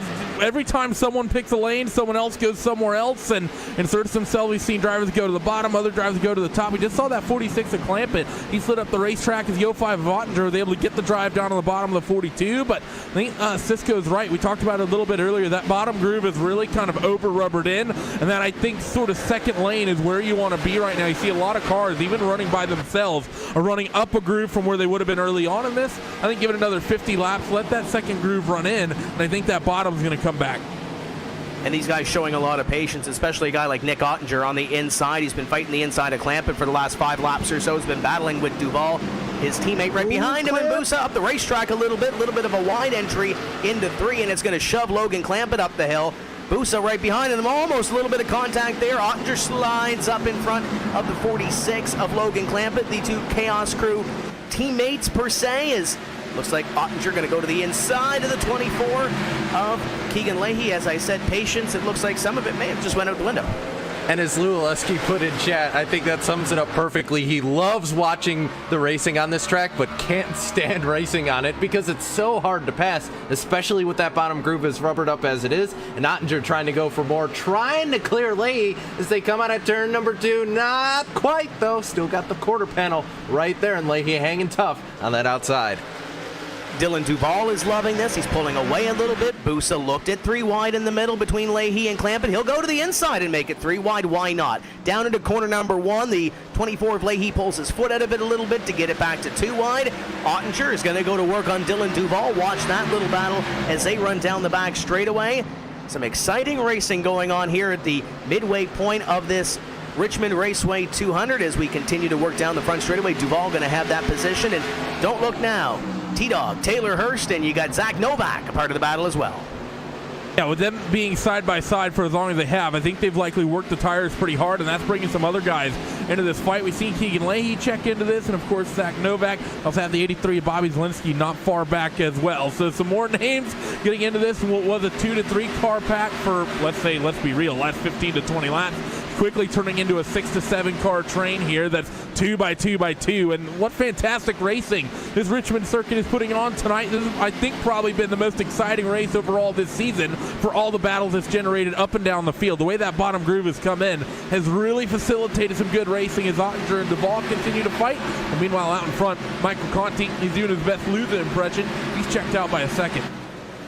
We heard earlier Michael Conti has some fans watching this race this evening, and I'm sure they are happy to see Conti out in front by a second. But this battle here, contact between Ottinger and Duvall, we've seen this battle play out before, and it hasn't turned out well for the 05 and the 42. Now Busa to the inside. Keep in mind, Busa is a teammate of Ottinger at Gale Force Sim Racing. The 42 to the inside, or at least tried to get on the inside of that 05. They both go up the hill. It enters the 46 of Clampett to the inside, and the 34 of Busa. We talked about this being short track racing and the tempers overflowing a little bit. I think they're starting to hit a breaking point in that 42 and the 05. I think that's 2 now for Duvall and Ottinger. So next one, you guys know the 3 strike rule, or the 3, you knock on the door 3 times. The first one says hello, the second one says I'm here, the third one is get out of my way. So if Duvall gets back to the 05, that might be what happens. But as far as Busa, having seen him drive in the series at Phoenix, he probably hasn't said anything on the radio all day, apart from maybe 2 sentences, and it's just quiet concentration, meanwhile behind the wheel of the 34 Camry. And the one thing I'm seeing outside of this battle as well, Randy, yes, the 05 of Ottinger, the 42 of Duvall, we're playing up that little battle because it's been going on since last season. But it looks like Keegan Leahy's losing a little bit of that battle right now. He's fallen off the pace just a little bit, a couple of car lengths. Got Zielinski right behind him. Zach Novak and Taylor Hurst are there, but it looks like Keegan Leahy's losing a little bit here in the long run. It's important to remember that number 24 car, he's out there on older tires. It was a bit of a strategy call from him at the last pit stop that got him out near the front of the field, and I think that's probably why he's starting to fall back here, because this is the longest green flag run we've had. So if you're out there on old tires, this is when you would expect them to really start dropping off, and because of that, you might expect the 24 car, because I believe he stayed out at the last caution. I'll check that just to get my facts straight, but if that is the case, he'll likely have to start thinking about fuel here sooner rather than later, potentially. 74 of Hirsch taking a look to the inside of Novak and taking a little peek to the inside of Dylan Duvall's number 42 car as they come up at a corner number 4. Taylor Hirsch trying to move his way into position number 8. Novak occupies that position on the outside, and they're closing in on Logan Clampett as well. A couple car lengths ahead in that car number 46. Michael Conti continues to stretch his legs out in front. 1.8 seconds between himself and Ray Alfala, all by himself. Picking up laps, leading laps here this evening. Ray Alfala has Ryan Luza about 2 car lengths or so behind him, and then the battle rages on for position number 4 between teammates. Ottinger takes it away from Busa playing chase, and then that battle right behind with Duvall, Novak, and the rest of them just inside the top 10. And we're kind of talking a little bit about it in chat, but the rule I mentioned, the 3 knock rule, comes from the late driver Ted Christopher out in the modifieds out in the Northeast. But yeah, you've hit the guy in the back bumper the first time, that lets him know, hey, I'm here. Second time is, yeah, excuse me, I would like to get by. Third time is, oh yeah, you're getting sent in the wall. As Novak not going to be able to or need to use any of that on Dylan Duvall, as he's able to get by. So meanwhile, right in front of them, actually no, we'll stay with this battle because Duvall thought about going into the inside, wasn't able to make it happen though, but he's going to send it into 1, and I think missed his entry a little bit there, but he's got that outside line trying to work for him. But Duvall now going to lose out that inside, as here comes Taylor Hurst to the inside. Taylor Hurst to the inside, and just in front of them, Matt Busa taking a look to the inside as well, trying to pick up a spot on Ottinger. It closes in Logan Clampett in the 46 car. This is the battle for position number 4, and the caution flag is out on 125. Let's see where this one would have came from. Oh, we got the double nickel. He's got a pop motor on the front straightaway. Brian Schoenberg, what has befallen that number 55 car? And that looked like to be a pretty heavy hit. Oh, little contact with the 47 of Chris Overland. And, oh, I don't know. That may have been the 3rd knock coming there from that number 55 car, because that was a pretty late hit for someone to be given on someone on the exit of corner number 4. Yeah, going into corner number 3, Overland gets into the back bumper a little bit. 1, 2, 3, little tap, and Brian Schoenberg into the wall in corner number 4. And not much Schoenberg could do with that number 55 car as it got a little light coming off of that 4th corner. So the caution flag is out, and tough break for the Heyman Hustle, looking for Larry number 55 as he'll have to retire it for the evening. I know he was looking forward to this one, and he'll have to rebound in 2 weeks' time when we go to the Kansas Speedway for round number 6. Field is on pit road. Michael Conti had a big lead, and we'll see if he can keep it on pit road. Alfala, Luza, Busa, Ottinger, and the rest are all coming down. Yep, and I've got to think after a run this long, Randy, it's going to be 4 tires on the docket for pretty much anybody. I wouldn't want to be that guy out there on 2 tires. Yeah, I think you're right. I don't think there's any way you take any less than 4 tires right here. It's such a long run, and really, I mean, you're thinking also possibly about fuel. 73 some odd laps to go to the end as field's going to start rolling off towards the exit of pit road. You really want to have the fuel to get those. I think Matt Busa may have taken the 3rd spot away. I think Luza got up to 2nd, and I think Alfala, he fell back to 4th. It looks like Ray Alfala is going to come off in 4th place, and he and Michael Conti pitting on the front straightaway per se instead of the rounded area coming down into corner number 1 at the end of pit road. And Conti got a great launch out of his box, and he'll end up maintaining that lead off of pit road, and he'll lead our field to green when we do see that green flag once again. And Ryan Luza going to be strong as well. Busa, Alfala, and it looks like Logan Clampett may have moved up 1 spot as well into that top 5. Yeah, he has, and the pit stops has benefited a couple more drivers. Pointing out, look at the number 66 of Blake Reynolds. I guess it's chicken tenders time because he's worked his way up through the field right now. It's a great pit stop for him. Michael Guest kind of rebounding after the incident he was involved in earlier. And Christian Challenger, Brad Davies, a couple more drivers who are making their way into the picture for the top 15 right now. So keep an eye on some of those drivers. Interesting strategy from the number 11. It's already kind of cut in here, but Colton Davis, he went sort of an extra lap and then came down pit road. Actually, no, I take that back. I think he was getting repairs. Actually, no, he skipped the box the first time and then came down pit road. So could Colton maybe be looking at a potential fuel window as he came back down pit road once again? Because he's on the lead lap the whole time, so I don't know why he wouldn't have came down with the rest of the leaders. The question is, though, how many of these crew chiefs that we talked about earlier that might have thrown some strategy out the window early because of cautions, how many of those guys are now banking on a couple of caution flags as we look at Logan Clampett getting ready to go back to green? How many crew chiefs are in the session tonight? Because pretty much all of them, if I were to guess. Probably more crew chiefs than drivers. We did see at Las Vegas 100 laps plus green at the end of that race, so we can see some green flag racing. And we saw with Ray Alfala last week talking about the respect between these drivers. Could very well happen here tonight at the Richmond Raceway. We've got 70 laps to go. Green flag flies. Conti is gone. Great start for Conti. Outside line backing up a little bit behind Ryan Luza. Alfala already looking to the outside of the 6 car. Busa to the inside as they'll go side by side. Close quarters off 2. Well, if Robert Heist thinking about retiring, John Forrest could sign that number 5 car, because what a jump from Michael Conti. But number 6, Luther, has really responded. Michael had a huge gap between corners number 1 and 2, and Luther has, in a blink of an eye, erased all of that advantage, and now he's going to look to the upper groove, maybe thinking of making something happen. Meanwhile, behind the 34 Busa, he's fighting wheel to wheel, as well as Logan Clamp, but he's still fighting with a teammate, the 05 of Nick Ottinger, and you have Zach Novak there. Has the 05 of Ottinger, has he had a single lap without a car beside him in the last 100? I think he's been side by side for the majority of this race. He's probably been one of the busiest drivers in Virginia so far here this evening as he looks underneath Logan Clampett. Once again, that battle for the lead back to single file formation, but here comes Ryan Luza again, gets that great launch down to the corner, and it looks like Michael Conti into turn 3 at least takes that second groove, or the groove and a half up from the apron, leaves the door open for Ryan Luza, but Ryan can't seem to set up that pass and make it stick down on that inside line. Conti just has enough to make that happen for the lead position. We see it here down at a corner number 3, and as I say that, he sticks that thing down to that yellow line.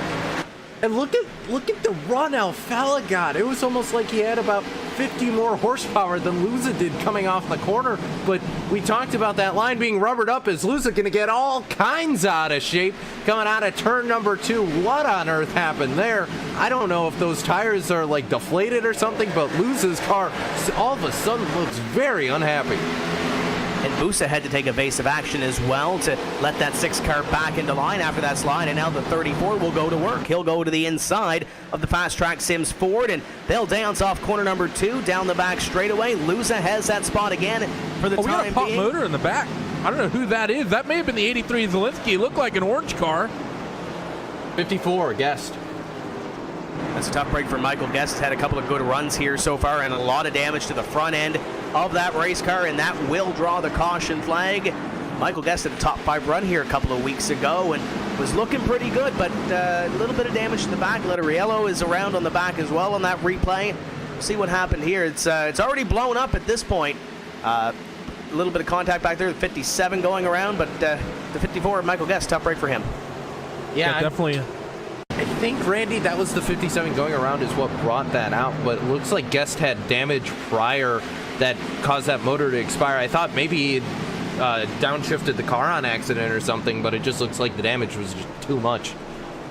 Yeah, I think it was it's just one of those situations going into the corner. I think the smoke started actually coming. I think they were the same incident. Like, I think the motor popping is related to the 57 spinning, but of course iRacing, it doesn't have oil that's getting put down on the racetrack. But I think that 57 likely saw the smoke in front of him and may have just yoinked the wheel or done something weird on the pedals and really let that car go around. Because when that 57 spun, it's just a little bit after that motor popped on Michael Guest. So it might be, sort of chained together, but definitely wasn't contact between those two that caused that motor to pop. And unfortunate for Michael Guest because he's been strong this far this season. We've seen him have several good runs.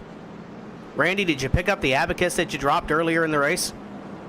No, it shattered. It shattered. Okay. There's beads everywhere.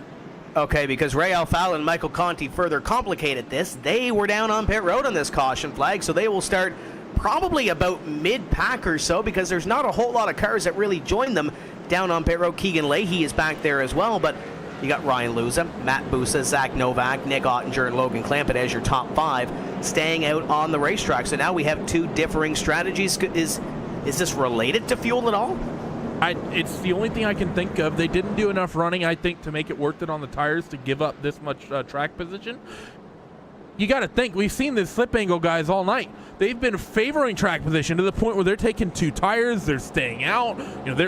Talk about the 83 Zelensky having a half spin, completely killing all 4 of those tires, and then coming, opting to even not come down pit road. So for a group that's been favoring track position, in order for them, after only about 3 miles or so, to come down, get fuel, get tires, and get back out on the racetrack and cycle in at the back of the field, because it was Alfala, Overland, and I believe Zelensky, who are the 3 drivers all on pit road, have that many from a group come down. I think they're going for strategy, and you know what? I think I like this, because if it goes all the way to the green, if it goes green all the way to the checkers, if they can go to the end from here, they're looking golden. And even if there's a yellow and relative, 10-15 laps when most of the field think about pitting, you can potentially just make another strategy call again, take 2 tires, and suddenly you're back up at the front of the field. They've done it enough times tonight to know that it'll work.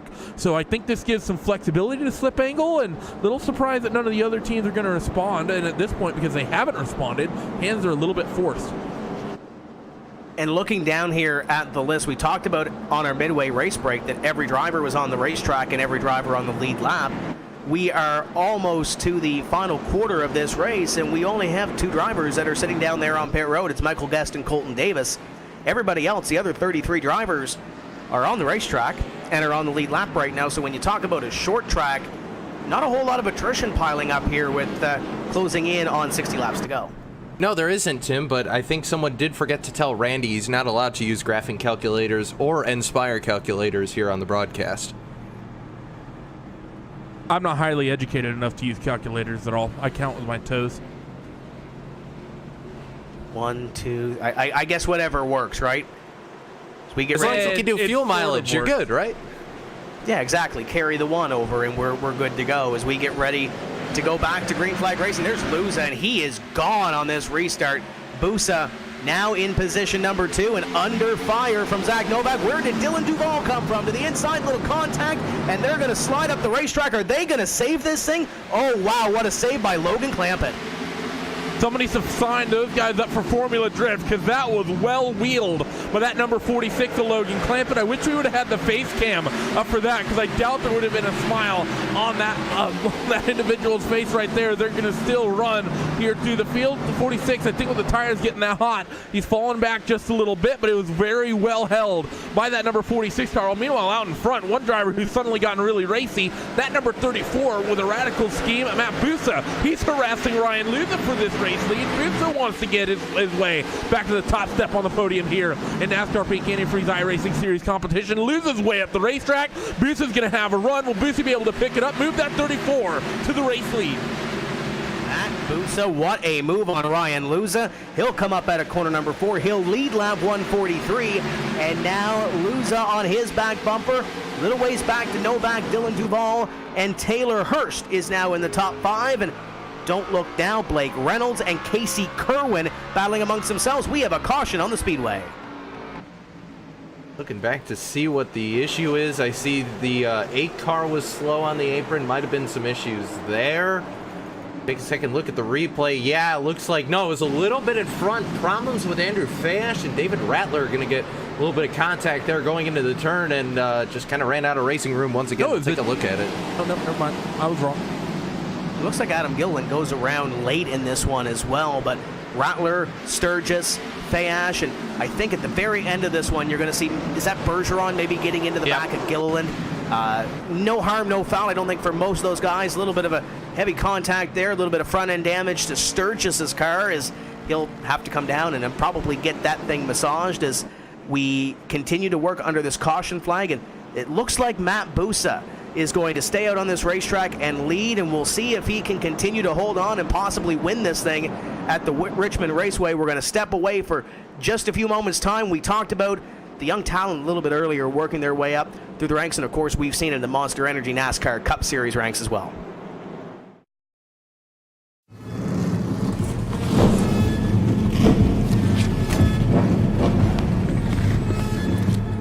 Things can get rough out there. The bumper to the back of the 24! You think you got the brass? I proved it last season. That was last year. Now we've got young blood ready to take out the old. Start your engines. It's time to race.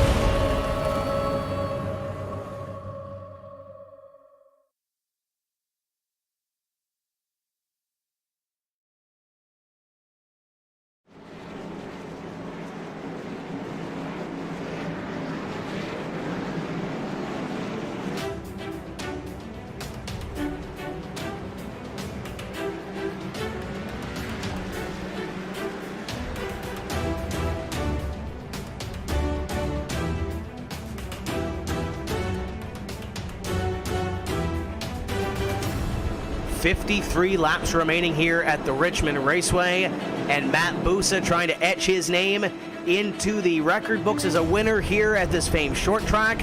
Ryan Luza, Zach Novak, Dylan Duval, and Taylor Hurst trying to get to victory lane for the first time here at Richmond. Obviously, Ryan Luza has won a couple of races so far this season, past season's champion, looking to get into Richmond Raceway victory lane, and we'll find out here in just over 50 laps who will join the win list. That includes Ray Alfala, Kenny Humpy, Nick Ottinger, Steve Sheehan, and the inaugural series champion Richard Towler as we continue to work under caution.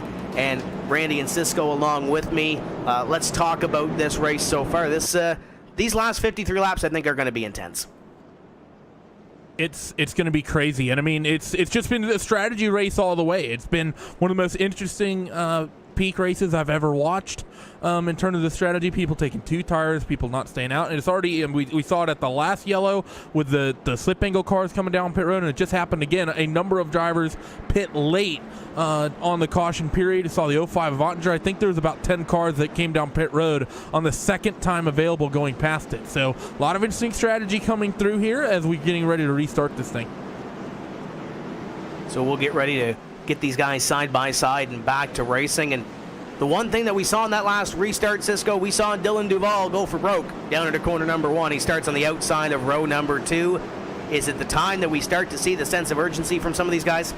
Yeah, we got 50 to go, and I don't know if Duval's going to be able to do much on the outside, but if there's room, I would not be surprised if he goes for a couple more positions here. But one car to keep note of is that 66 of Blake Reynolds, who has basically cut his way through this field. We didn't talk about him in the first half of the race, but how about recovery for 66? Casey Kerwin, Brandon Pipgrass also in the top 10 after starting outside the top 20. Busa is gone on this restart. Green flag flies. Owen Hurst and Kerwin get into it down on that inside line. We'll see if we can get it back to 2 wide racing down into corner number 1. Pip Grass in the middle. He's got Reynolds on the outside. Somehow they're back to side-by-side racing. It's all behind Matt Busa, though, as he leads him down into 3. This is the second restart where I think we should have junked about 30 cars in this field, and we end up junking none of them. Great job by those guys to hold on to that as the 6th machine of Ryan Michaeluza. He wants that second spot over the 15 of Zach Novak. He has what was the prime line earlier on, but on the semi-coolish tires, the bottom groove is going to work out. And Zach Novak, he's going to be able to just nose the 6 of Luza coming through corners number 3 and 4, but the momentum should be up top for Ryan Michaeluza, but he will not actually lead that position. The 15's hooked up on the bottom as Busa is already out to nearly a 7/10 of a second lead as Novak is loose. He's going around. Duvall gets into it. A couple of other drivers can't avoid.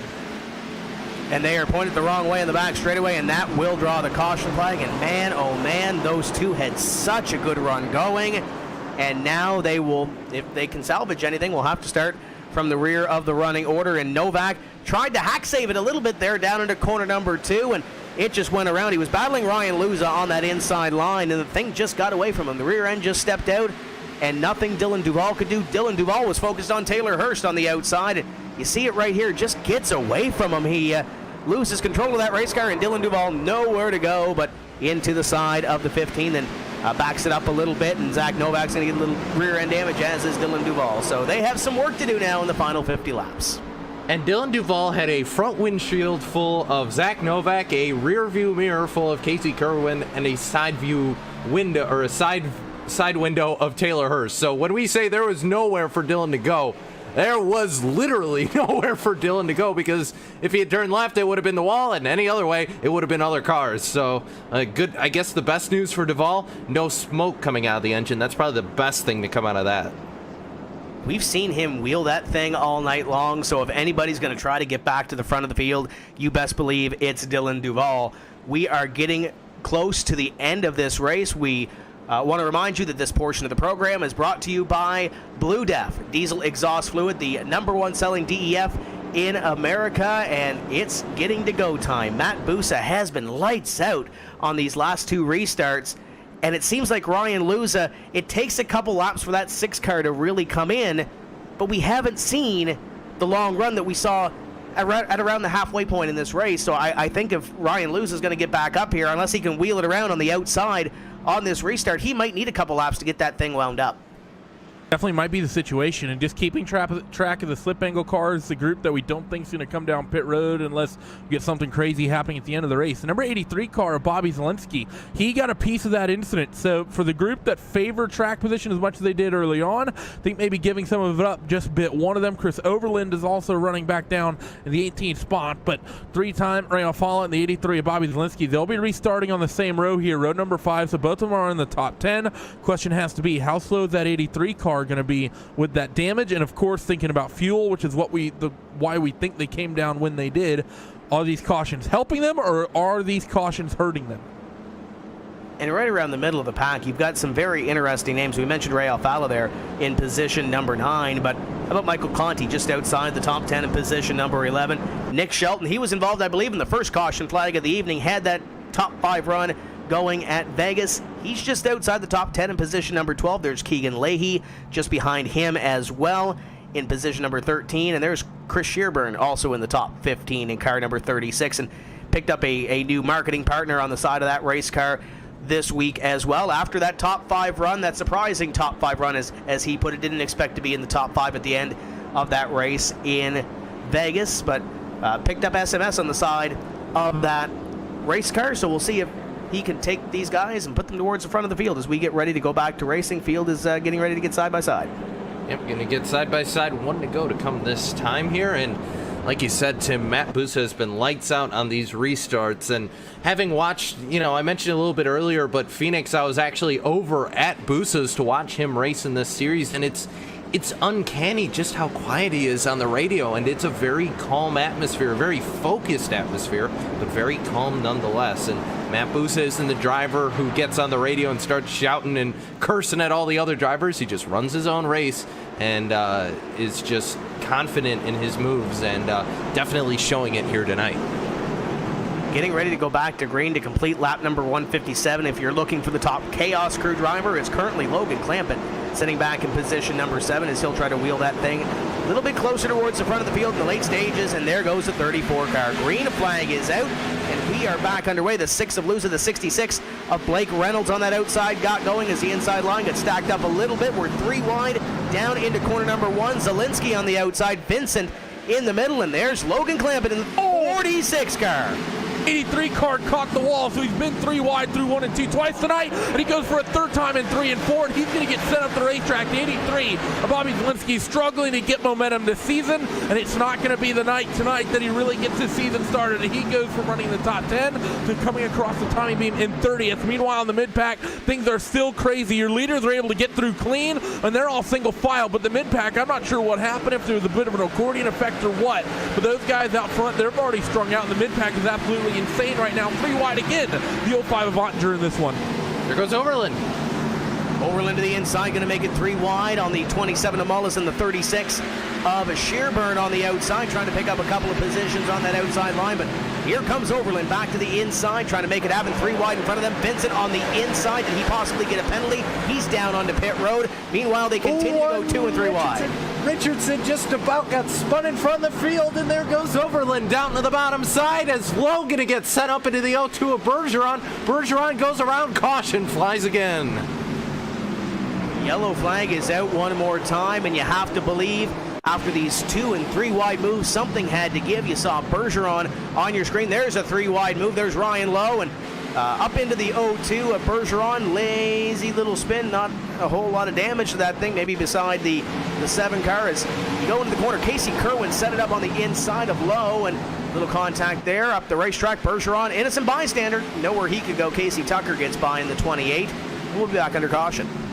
I really don't know what the 7 of Ryan Lowe is doing. Alex Bergeron gave him a ton of space up to the top group of the racetrack, and it would have been a tight move from the 14 down on the bottom, but it would have been clean. He was more than alongside. He had every right to be down there, but for some reason the 7 of Ryan Lowe just turned in. I'm not sure what he expected, but well, unfortunately, the 0-2 of Alex Bergeron, he's the big loser in that incident, when I think it's the 7 of Ryan Lowe that deserves to be in the wall.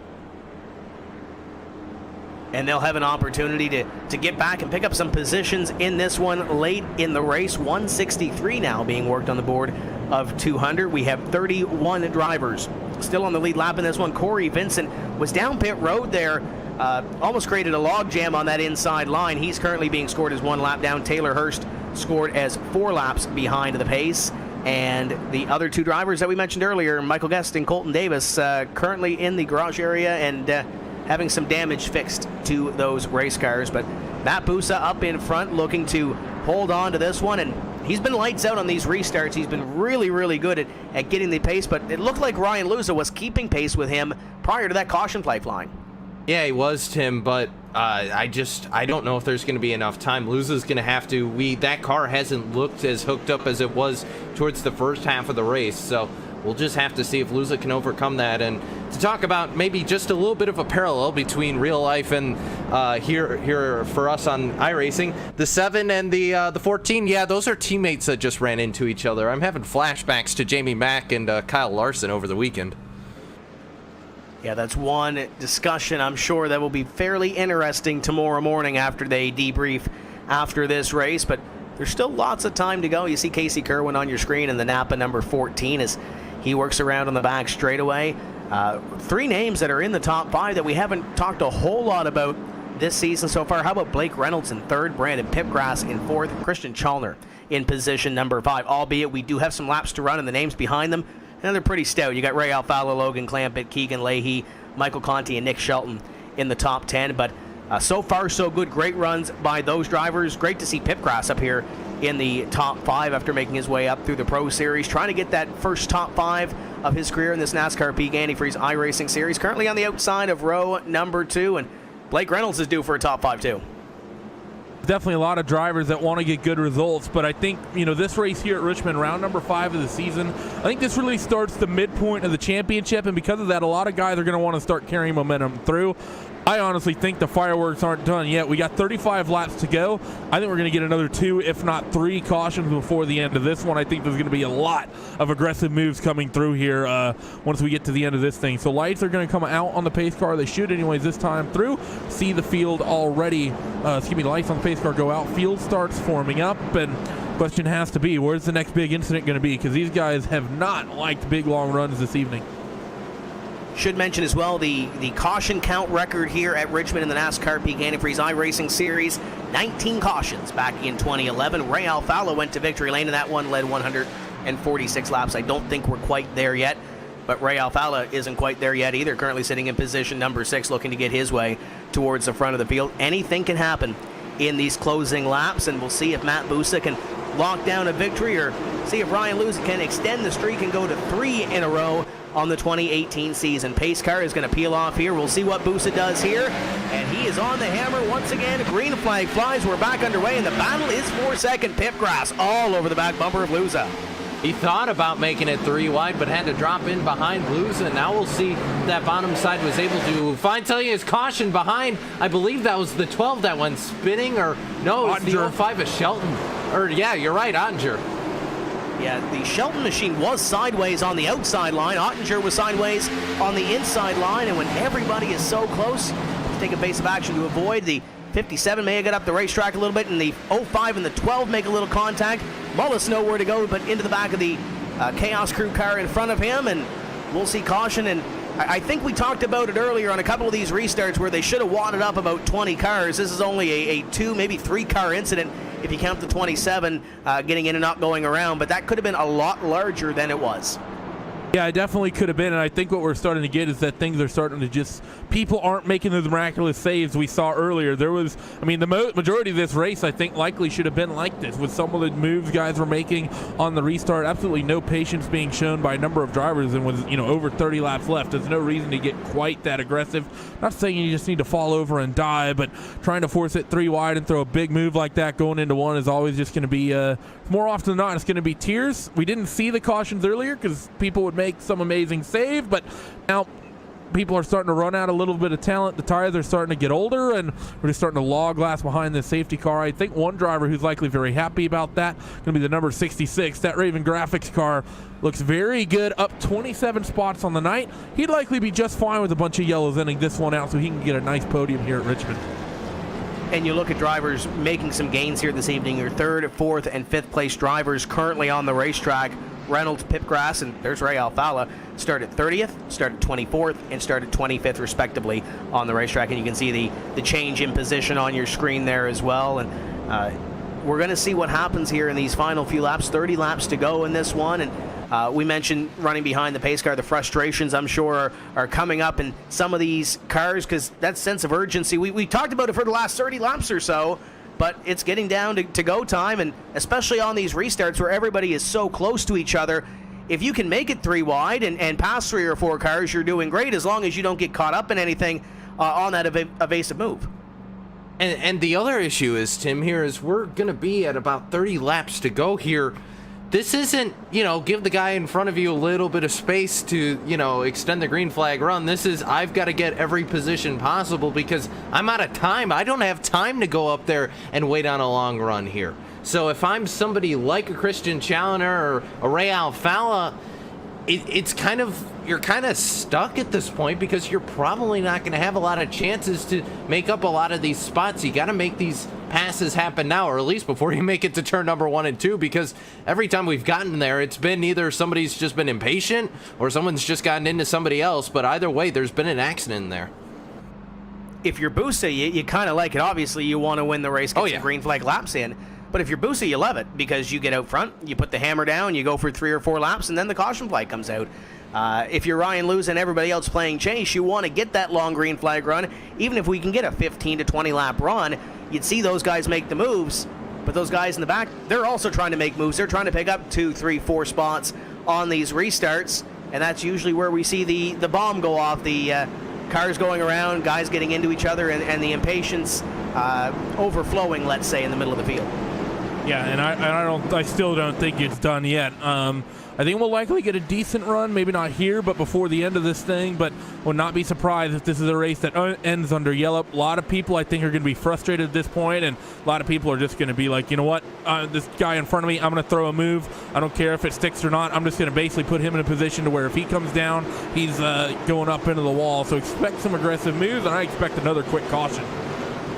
We'll see what happens here. Pace car is off. Busa goes once again. Great start for Busa. Green flag flies. And watch Pipgrass. Pipgrass was aggressive on that last one. We'll go 3 wide down into corner number 1. Lose on the outside. Pipgrass in the middle. And Blake Reynolds on the inside. And hello, Ray Alfala. Alfala trying to make the move as well. They're back to 2 wide, and Luz is going to lose 2 spots. I was worried about that happening to Lusa, but he's going to fight back. A little bit of a tap there to the 29 of Pipgrass, and Pipgrass going to go way up the racetrack there. But like I said, I just wasn't sure the 6 had been as good as it had been at the start, but he's starting to bring it back now. Is continuing to be 3 wide because nobody's letting Pipgrass by as the battle meanwhile is for second. Reynolds versus Alfala to turn number 3. As they go down into corner number 3, Alfala looking to the inside of Reynolds for position number 2. Luza is there waiting to see where he can pounce to try to pick up a spot. Looking to the inside. It's the 6 on the inside, 66 on the outside as they go at it for position number 3. Keegan Leahy, Christian Chalner going at it. And oh, by the way, guys like Conti coming through the field as well within the top 10. This is where everything gets exciting, but it's all behind that boost. The 2 machine of Alfala, he's going to get clear as Ryan Michael Luza. Now he's going to start fighting with the 6 of Blake Reynolds. Turns out I was wrong. These guys want to keep it green for just a little bit as Luza's going to pick up that 3rd spot. Now can Blake Reynolds hold on against the 24 machine of Keegan Lee? Keegan's going to quickly get to the bottom and look for him to maybe get a run and make short work of that number 66 car. It's been good strategy to get Blake out there out in front, but doesn't seem to be panning out here as we get more green flag last run. Now the question has to be Alfala. No, we got a car in 1, 29 up near the wall, the 7 machine, and we're going to stay green as they hold on to it somehow. The 05 of Anders trying to make moves through the middle of the field. Now the 57 bounces up into the back straightaway. There's a big pile up in 3 and 4. Oh, Adam going for a tumble down there in corner number 4. The Gary Mercer trucking number 8 getting upset. Among the cars that were going around, the yellow flag will fly. And as we said, coming off of corner number 2, there was a lot happening here. That wreck lasted like half a lap. Yeah, they were trying for a few laps at least. Pipgrass and Novak, I think, were the first 2 to make the contact. You see Ryan Lowe go to the inside, Letteriello back out on the racetrack. Hard hit for the 27 of Mullis. Man, oh man, lots of hard hits, and Adam Gilliland going up and over. I know this is one of his favorite racetracks, and I know he has to feel a little dejected. There goes the 29 car around to Pipgrass, and it looks like Pipgrass had it saved for the most part, then comes down to the racetrack and into the 7 of Ryan Lowe. Lowe nowhere to go, and they all scatter from there. Yeah, and it all got triggered. I think it was Duval sent it in to turn number 1 and just got the left rear of Novak that started all of that, checked everybody up, and then everybody went scattering, and you saw what happened to Pipgrass, just not able to save the car. And then, like you said, AG8 Adam Gilliland just absolutely gets drop kicked by the 10. So it's been a long day for Adam, and the day just got a whole lot longer for that team because that car is junk. Yeah, we talked about the attrition rate not being too bad here for a racetrack like Richmond. Yeah, never mind. I think it's going to pile up. I think it's going to pile up a little bit, and I think the number 8 is going to be one of those first ones that leads that parade to the garage. But man, a tough break for him and a bunch of others there in the middle of the pack. It's a great thing for Busa, but now he's going to have new company on the outside in the Virtual Racing School Ford of Ray Alfala. Alfala has been to victory lane here twice. He's looking to take a series-leading 3rd win here at Richmond Raceway, and he's only got one more car to get there. That car right in front of him, that Camry, the 34 of Busa. Well, I only have 2 thoughts. My first thought is, are any of these guys going to have cars left over to wreck when we go to Sonoma in a few weeks? And the second question is, has anyone in the history of this series had a more up and down night than the 83 of Bobby Zielinski? We have seen Yo-Yo Man over here go from the top of the field to the bottom of the field to the top of the field to the bottom of the field. He was running like 25th when that wreck happened in front of him, and he somehow squeaks through, and he finds himself running in 12th, as I heard a little bit of contact under caution. Hope that's not people being some dinguses, but that 83 machine of Bobby Zielinski, he made some moves getting through that wreck, and he somehow, after being in the wall a few times, getting sent around a couple times, having huge incidents a few times in front of him, is running 12th out here on the racetrack, and I don't know how. And there's still 20 laps to go, and he's running in that 12th place position, so he could go up or down one or two more times before this thing is all said and done. You look at the number 2 of Alfala, pacing on the outside of Busa.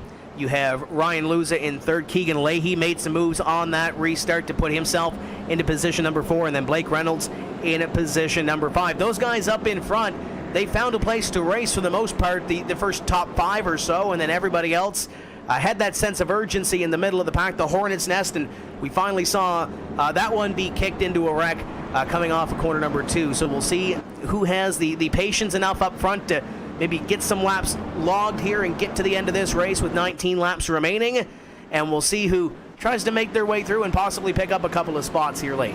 And meanwhile, Busa's been able to just open up this huge gap, and basically he could sit out there and have a Chicago dog because of the lead he has. He has not had to worry too much ever since we got to that 3/4 point. So assuming he keeps nailing these hole shots on the restarts, I don't think anybody's going to be able to challenge him, Tim. I just haven't seen the sheer speed from anybody yet. Especially on the short run as we get ready to go back to green. For you Chaos Crew fans that are watching, Logan Clampett running 7th, Michael Conti running in at 9th, your top 2 Chaos Crew drivers in this field. Pace cars in, and there goes Busa, and Alfala tried to time it, but Ryan Luza was on it on the inside. How about the fast track Sims Ford? He's going to move to position number 2 and kick Alfala back to 3rd. The 3-time and the man going for 3 in a row are going to fight for that second spot of the 42, Dylan Duvall. He ends up in the outside wall coming off the corner. We got a car slow on the inside as well as caution flies again. The 7's involved, and we get the pace for a little bit more. Yeah, the 47 and the 42 is what started that, and we'll see if there's any repercussion here between those two or any ill feelings between them, but it started with the 42 and the 47. You saw it just off the screen there, the 42 and the 47 made the contact, and then the 47 came down to the inside and hooked the 7 car of Ryan Lowe. I don't know if that thing wouldn't keep straight or not, but look at it there. Casey Kerwin maybe get into the 47 of Overland, sent the 42 up the racetrack, and then got a little loose and hooked her down to the inside. Got that 7 car of Ryan Lowe all kinds of sideways and across the racetrack. So that will bring out the caution flag, but tough running here. Everybody's going to try to pick up a couple of spots late in this one, and tough break for Overland, who ran well early in the race. And man, it seems like Ryan Lowe has a magnet towards him. He's been involved in the last couple of cautions, and some of them not really his doing. And I'm not sure what happened to Overland, apart from, he gets into the 42 or whatever, and I don't know if he just got back onto the gas too soon or what the case was, but just not able to hold control of that car. And Ryan Lowe, like you said, just gets absolutely blindsided there once again, and it's already been a long night for the Dracon Tech Camry, and it's about to get a whole lot longer here, Tim. The 9 car going past the field. Phil Diaz is your free pass car, and he'll get back, I believe, on the lead lap as we're coming down to the end of this one, and Diaz scored in 29th position, and gonna need some extracurricular work to that virtual race car following this race, as he's missing a couple of sheet metal parts to the front of that car. But it's short track racing. We've seen it before.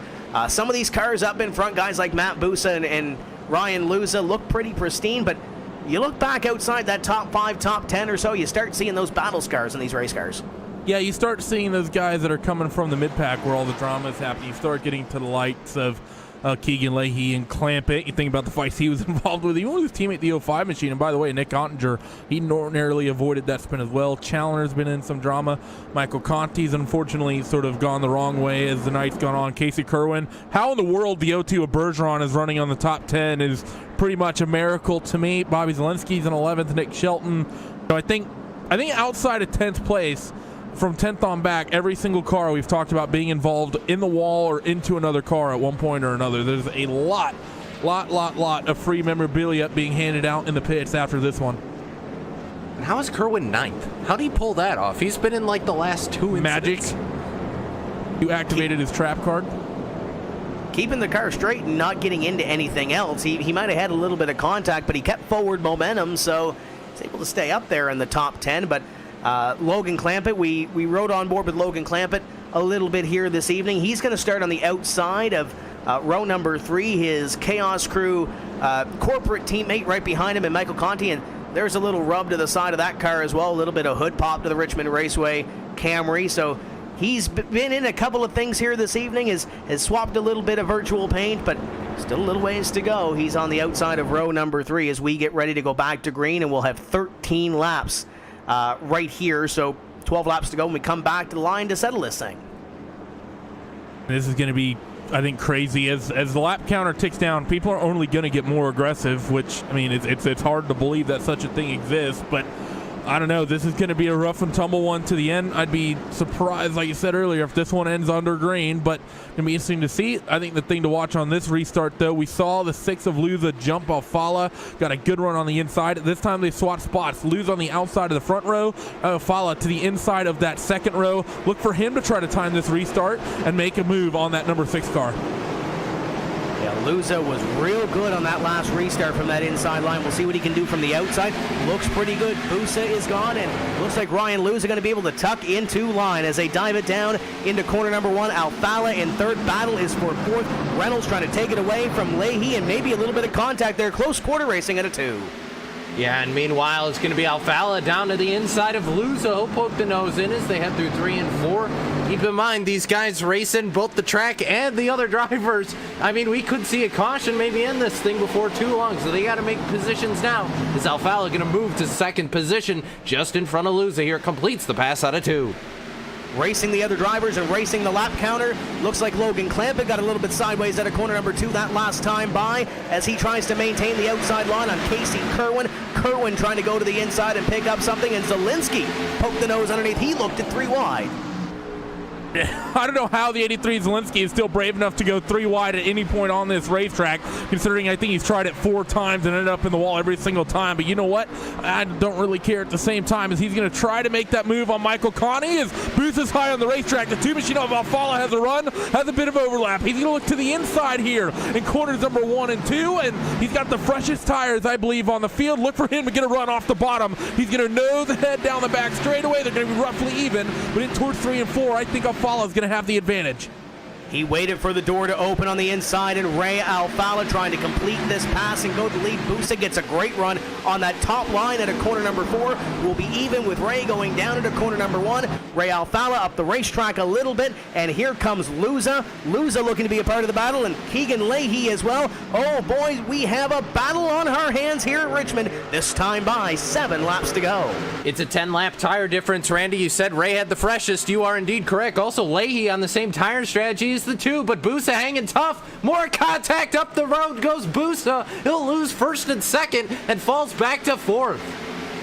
And now does the 6 car of Ryan Luza have anything for Ray Alfala? Alfala leads this race looking for his 3rd win at this Richmond Raceway.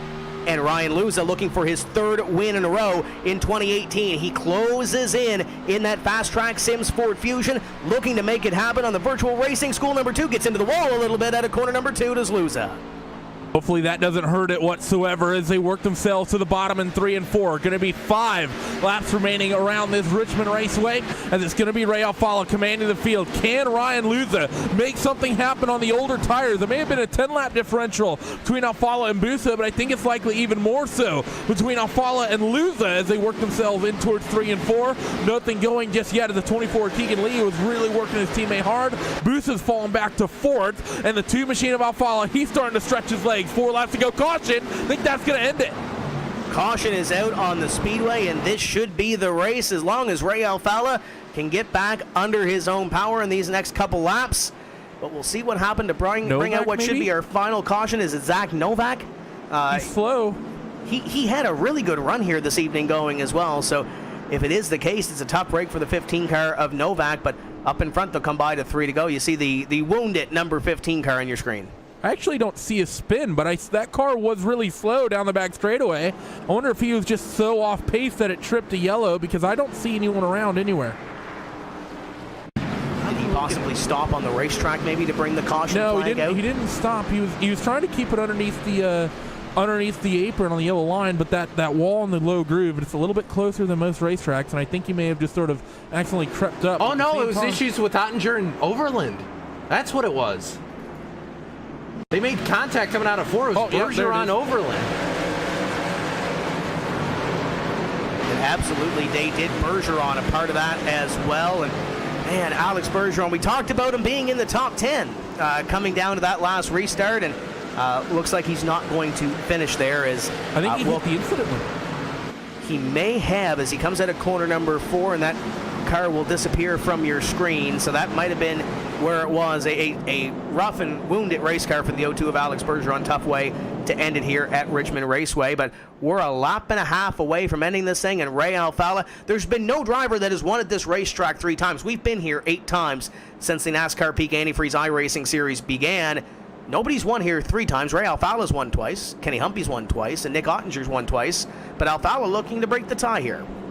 He's looking pretty good, too, especially to have to do the last lap under caution. Question is, what's actually the most wins, Tim, that anyone has on any of the tracks that we have? Is it 3 or is it 4?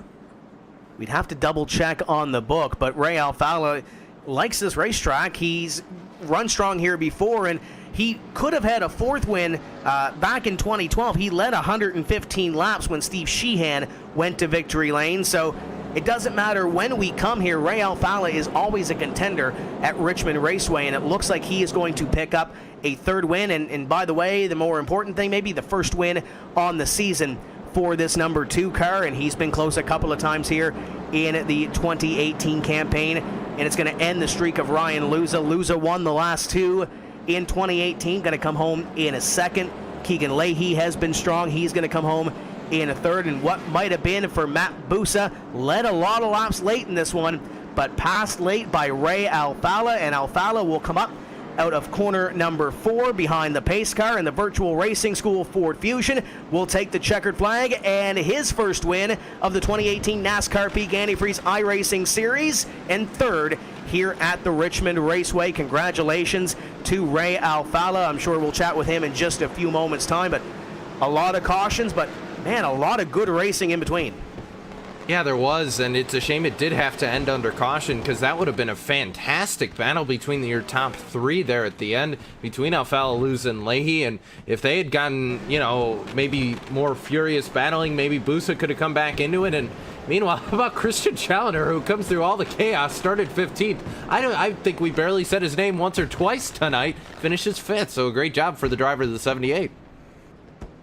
Great way to wrap up that one for Chalner. And by the way, when you look at the Chaos crew, it was an up and down night for them. Logan Clampett finishing in 8th, Michael Conti in 10th, the 2 of the Chaos crew in the top 10, as Ray Alfalla lights it up in the infield. And we'll go through your full field rundown to see where everybody finished here this evening at the Richmond Raceway. And obviously that 2 car spanked them at the end. Ray Alfalla going to victory lane and is celebrating with the Virtual Racing School drivers on the front straightaway. Ryan Luza, Keegan Leahy, Matt Busa, Christian Chalner, your top 5. Bobby Zielinski in 6th. We talked about the yo-yo night for him. It ends up in position at number 6. Casey Kerwin in 7th, Logan Clampett. Blake Reynolds had a strong run late, going to finish in the top 10 after starting 30th. And Michael Conti rounds out your top 10. Nicholas Shelton, he's going to round out 11th. Jake Sturgios in 12th. Both of those drivers, big movers. Both of them outside the top 30. They need to be happy with that. Dylan Duvall up front early. He rounds out the 13th spot. Brandon Pipgrass in 14th. Chris Overland, he was involved in several incidents. I think he's going to have a pretty, let's say, drama-filled couple weeks with some of the drivers and some of the incidents he was involved with. He'll be 15th. Andrew Fayash the 3rd and 16th. Marcus Richardson 17th. Nick Ottinger seemed to be in the middle of everything all night. He finishes 18th with Ryan Lowe and Casey Tucker. They round out your top 20. Yeah, then Nolan Scott, who had that huge hit on the inside wall, going to finish 21st. 22nd going to go to Brad Davies. David Rattler going to finish 23rd. 24th to Joe Letterello. Philip Diaz going to finish 25th. Ryan Schoenberg, not the night he wanted at all, going to finish 26th. 27th to Chris Sherburne. 28th to Corey Vincent. 29th to Zach Novak. And Alex Bergeron going to finish 30th. And a couple of drivers that had some tough nights here this evening. Taylor Hurst, 8 laps down at the end of this one in position 31. Adam Gilliland, 23 back. Jimmy Mullis, 23 back. Michael Guest in 34th and completing your field. Colton Davis, he had an up and down early race to this one. We're going to step away for just a few moments' time, and we'll be back. We'll re-rack them for the post-race show here on Race Spot and iRacing Live. Don't you go anywhere. We'll be right back.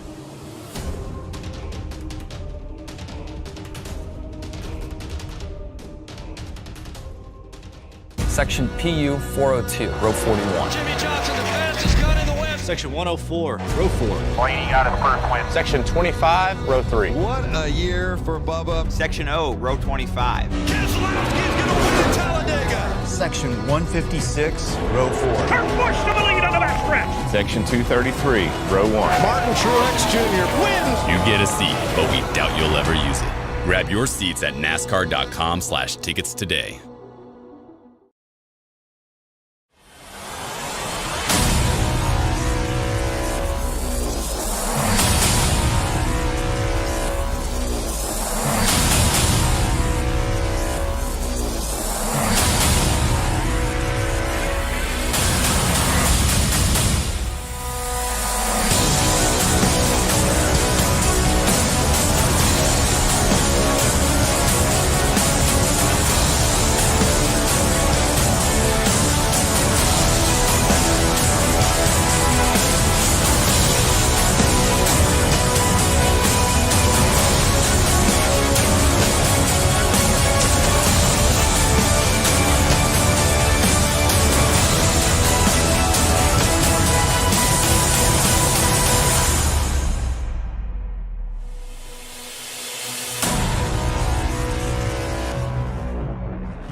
Welcome back to the Richmond Raceway, and round number 5 of the NASCAR Peak Antifreeze iRacing Series has come to a close, and Ray Alfalla has gone to victory lane for the first time in 2018 and the third time here at Richmond Raceway. Ryan Luza, Keegan Leahy, Matt Busa, and Christian Chalner, your top 5. Exciting race, Randy, and a couple of cautions, but some intense racing in the middle of the pack.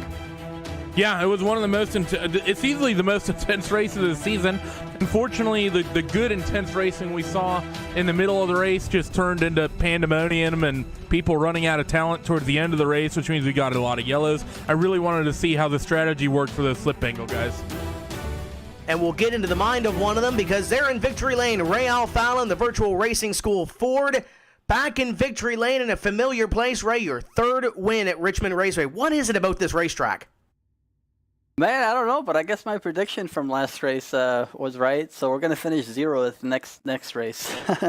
Well, we made a pretty dodgy pit call there to pit with 60 to go, and I really thought more people would pit with me, and almost nobody came in, and we came out 20th, and we said, well, I think we're fighting for our top 10. And then, stuff started happening. We dodged a few crashes. We gained about 6 or 7 spots in one of the crashes off turn 2.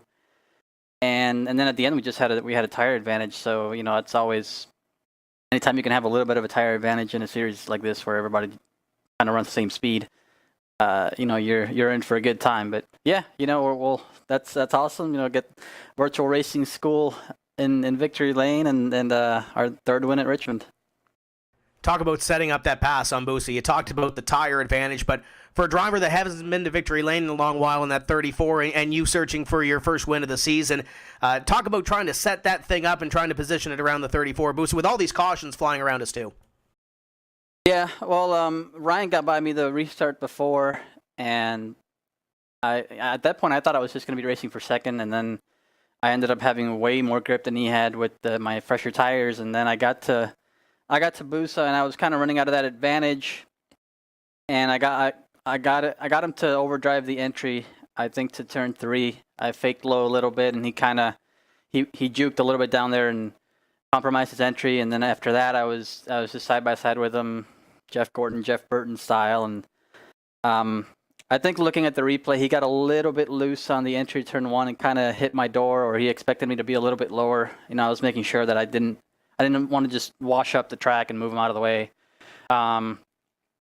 But yeah, it's just close racing. I'm a Matt Boosa fan. I want him to win. I had him on my fantasy team, so when we were running 1-2, I was like, oh, this is going to be a pretty good fantasy night, I think. But of course, you got to get your own team in victory lane, and everybody at Slip Angle Motorsports has been working really hard, and we've been working on it, and we finally made it to victory lane, and it just feels good. We're in victory lane, I think, for the 9th consecutive year. So now we look forward. Obviously, we head to Kansas in 2 weeks' time. You finally got that first win. You got the point lead. What else is there to do prior to the playoffs?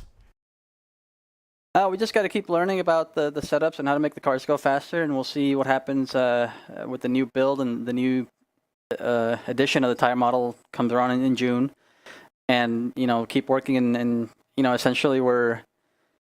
it's all a huge preparation for the playoffs and try and getting into Homestead where that's where it all matters. Virtual Racing School on the side of this, saying who else makes it happen for the Red Rocket? Yeah, well, STEM SimX, and of course, NASCAR and iRacing, and again, go to Virtual Racing School for coaching, data packs, and just overall how to become a better driver, or how to help your own team, share data. And and again, thanks a lot to Turkey and Liam for their help on the box. I was making last-second calls rolling down pit road before the box, and Chris Hennion was right on the ball. So everything worked well, and I think we go to Kansas in 2 weeks or something. So wherever we'll go, we'll just keep working hard and see if we can keep winning. And try to back up what he did here. Ray Alfalla back in victory lane at the Richmond Raceway for his first win of the 2018 season. A guy that came close, finishing in position number 2, who's won the last 2 races in this series. Ryan Luza has caught up with Randy.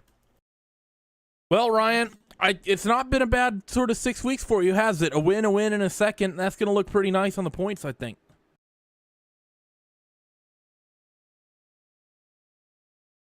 Ryan, you there? Yeah, sorry about that. I think it pulled me in late.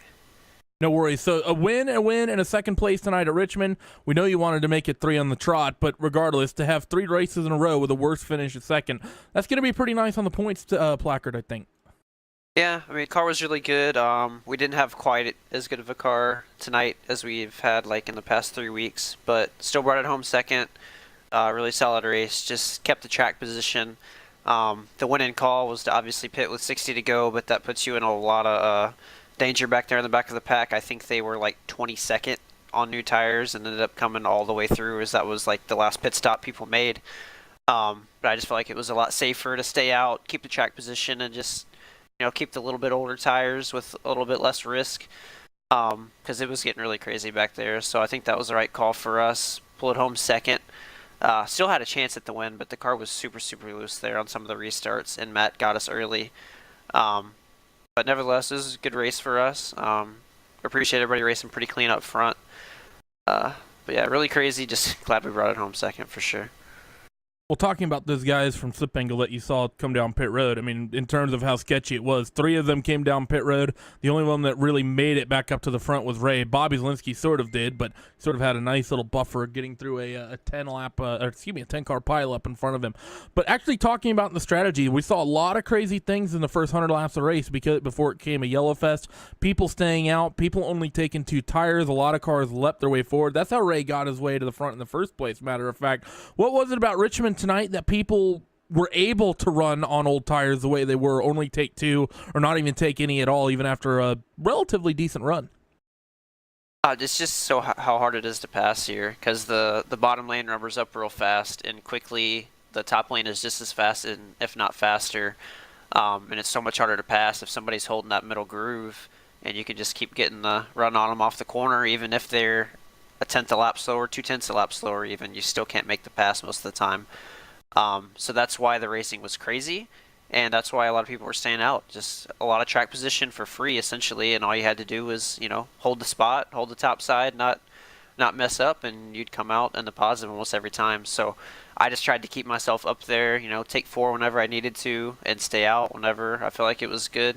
and I don't think we were out of the top 2 or 3 the entire race. So executed our strategy, didn't come out with the win, but second is just fine for me, so I'll take it any day. Well, we saw him make a cameo on the forums, and he won a Legends race today. Think we'll see Junior in this series next season? I'm not sure. I think that'd be really cool. Good for the series. So hopefully he decides to. I think it'd be really healthy for iRacing, and I know he used to be in it, so that'd be cool for everybody, and I know he'd be fast. Well, thanks for joining us, Ryan. Congratulations on the second. Big head of steam after your championship last season and really carrying it through the start of this one. Any sponsor plugs at the end of this one tonight for you? Just thanks to Fast Track Sims for being on board yet again. Thanks to everybody at Phenom Racing Team for the work they put in. Big thanks to Keegan. He's been putting in a lot more work than me, and he's been faster than me too. But I keep edging him out on these races somehow. So his luck will turn around. I'm sure he'll get a few more wins for himself. So PRT will be staying on strong the rest of the year. So for PRT, the heavy lifter, I think he stood by it with Cisco Scaramuza. He stood by the 24, Keegan Leahy. Yeah, I'll catch up with Keegan here. Finishes third in the number 24. And Keegan, it was a long race. And after all that racing, you started fourth, you finished third. So not a lot of change there. But the numbers only tell very little of the story. Talk us through the race, man. Yeah, that was certainly an up and down day. Thankfully, it finished on the up. But yeah, along the way, there was quite a few issues with strategy and got stuck out of the groove a few times and got shuffled to the outside. And this track's like Martinsville, especially on these restarts. If you're not on the bottom, you're going to get sent to the back pretty quick. And yeah, I just played the strategy right. I made a really questionable 4-tire stop that sent me back to about 20th, but the cautions played out and all the restarts worked out really well, and I made my way up slowly but surely to third. Well, you hung around the front most of the day, but what was the biggest challenge for you? Was it the strategy, or was it, we saw the bottom line get rubbered in a lot as well, and we saw you kind of go to that middle line. Was that kind of what you were fighting all day, or what was the biggest challenge for you? I'd say the biggest challenge was driving my tight car, because I had this thing set up so I wouldn't spin out on these restarts. Everyone has to be really twitchy to be fast here, but I just took the philosophy that, hey, if there's going to be a bunch of crashes and stuff, which is what there seemed to be in the NASCAR iRacing series races that we did earlier this week, I wanted to have a really good, stable car to start these restarts. So on the long runs, yeah, it was a challenge to hold my position because I was so tight, but it really worked out, and I'm happy I did it. Well, Keegan Leahy, I know you don't do it by yourself. Lots of partners, sponsors on the car as well. Who are they, and how can we find out more about them? Yeah, so I'm sure Ray already gave you the spiel on Virtual Racing School. I just did a setup webinar that you can find on the VRS Facebook page, and I heard a lot of good feedback, so I think I helped a lot of people doing that, and it really feels good to be able to produce good content like that helps people out. So yeah, check that out, please. And thanks to my teammates. Great run for Ryan. You already gave him an interview too. And Chris had an unfortunate crash at the end, but he was running well too tonight. And thank you guys. That's Keegan Leahy. He started fourth, finished third, but long race for him. Keegan, congrats. And I believe I think Tim might have caught up with the driver, the number 34, finished fourth here after starting seventh, and that's Matt Busa, and he's with Tim Terry. Yeah, Matt Busa coming home with position number 4, and it looked good late in the race, Matt. Let's talk about the race here at Richmond Raceway. Yeah, it started off pretty well. We had a couple short green flag rounds in the beginning, and I saw they had some decent pace on the long run and the short run, which is what I was nervous about before the race. Wasn't too confident in the long run speed, but it turned out to be pretty good. And fell back to about 10th with some of the cautions and different strategies. And then towards the end there, I got by Lusa with about like 50 to go, I believe. And then all the cautions started happening, and after each caution, I was like, are they just going to keep wrecking and I'm just going to get this win by pacing? And then sure enough, though, I checked my mirror, and there's Ray on his fresh tires, and just could not hold him off there at the end. He was just doing a really good job of holding it down in the yellow line, and we had some nice side-by-side racing, but he was just a better car and fresh tires there at the end. a strong run here this evening and a strong run for the team as well. Nick Ottinger ran strong early in the race. It has to feel good for your program that those cars were running near the front of the field. Yeah, certainly. We had a really good setup there. As I said, it actually had both short and long run speed, which is what you look for in short tracks to save the tires. And I saw Mike Conti had a pretty sizable lead on the longest run of the race, and he's working with us as well. So yeah, we had a strong showing overall for all our cars. And a great run for you as well. What does this do for your momentum this season and going into the summer stretch? Yeah, it's definitely a big confidence booster. The last 2 races, we ran like pretty poorly at Auto Club. Definitely, I would say the worst race of our entire team's career. We just ran in the 30s all race. Could not figure out this camber setups. And then last week we had some really good pace, but had some poor strategy on pit road and some black flags. So I'm looking forward to not so much Kansas, but definitely the rest of the season, looking to carry on the momentum. Maybe not looking forward to Kansas, but what can we expect in 2 weeks' time? Well, it's known to be a highline track, but pretty curious to see if the low line will come in when the top gets heated up. I haven't run any races there in NAS or anything to see how the dynamic track works there. So it'll definitely be interesting to see if that works. Who do we have on the side of this race car that makes it happen each week? Yeah, I got to give a shout out to Radicals Online. We've been working with them on the roadside, and they've hopped on board to be the full-time oval sponsors with 6 Sideways, Joel Real Timing, Cranfield Simulations, and of course all the guys at Gale Force, Matt Holden, and the guys at Team Conti, with Conti Schoenberg, Brandon Hastings, and a shout out to Brad Davies for hopping on board with us the last 2 weeks. There's Matt Busa coming home with a solid 4th place run, led some laps here at Richmond Raceway, and a great momentum boost for that 34 team to finish in the top 5 here this evening. I believe Randy has caught up with our 5th place finisher here this evening, and a name we didn't talk about a whole lot here this evening, but Christian Chalner in the top 5.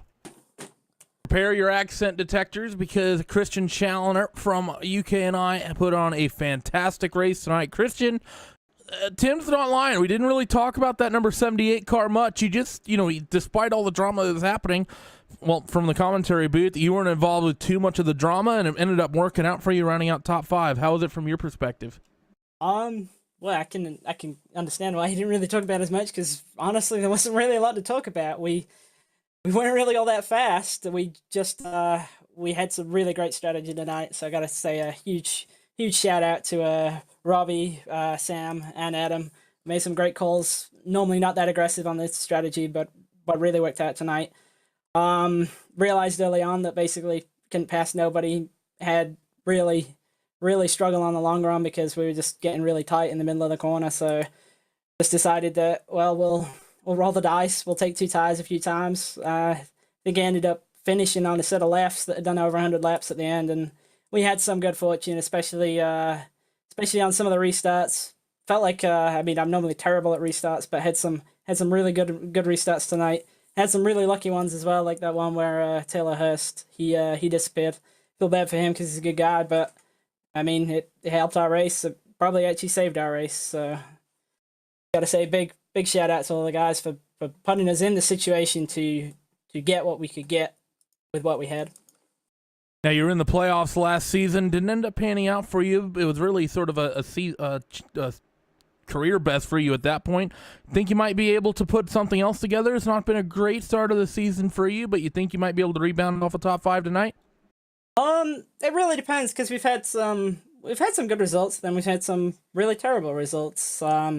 It seems to be going on a cycle where we'll have a good result, then a bad result, then a good result. So I guess Kansas, we should prepare for the worst. So, but no, really, I think for now we're a bit in survival mode. We're not really that on top of, especially what we got to do with the cars right now. And personally, I don't really like driving them in these open setups because they just don't handle right to me. It's not my style. But if we can hang on until we get to the build, and if everything changes the way that we hope it will, then yeah, perhaps we can do something. If we're still close to that top 8, we'll hopefully be able to get back into it.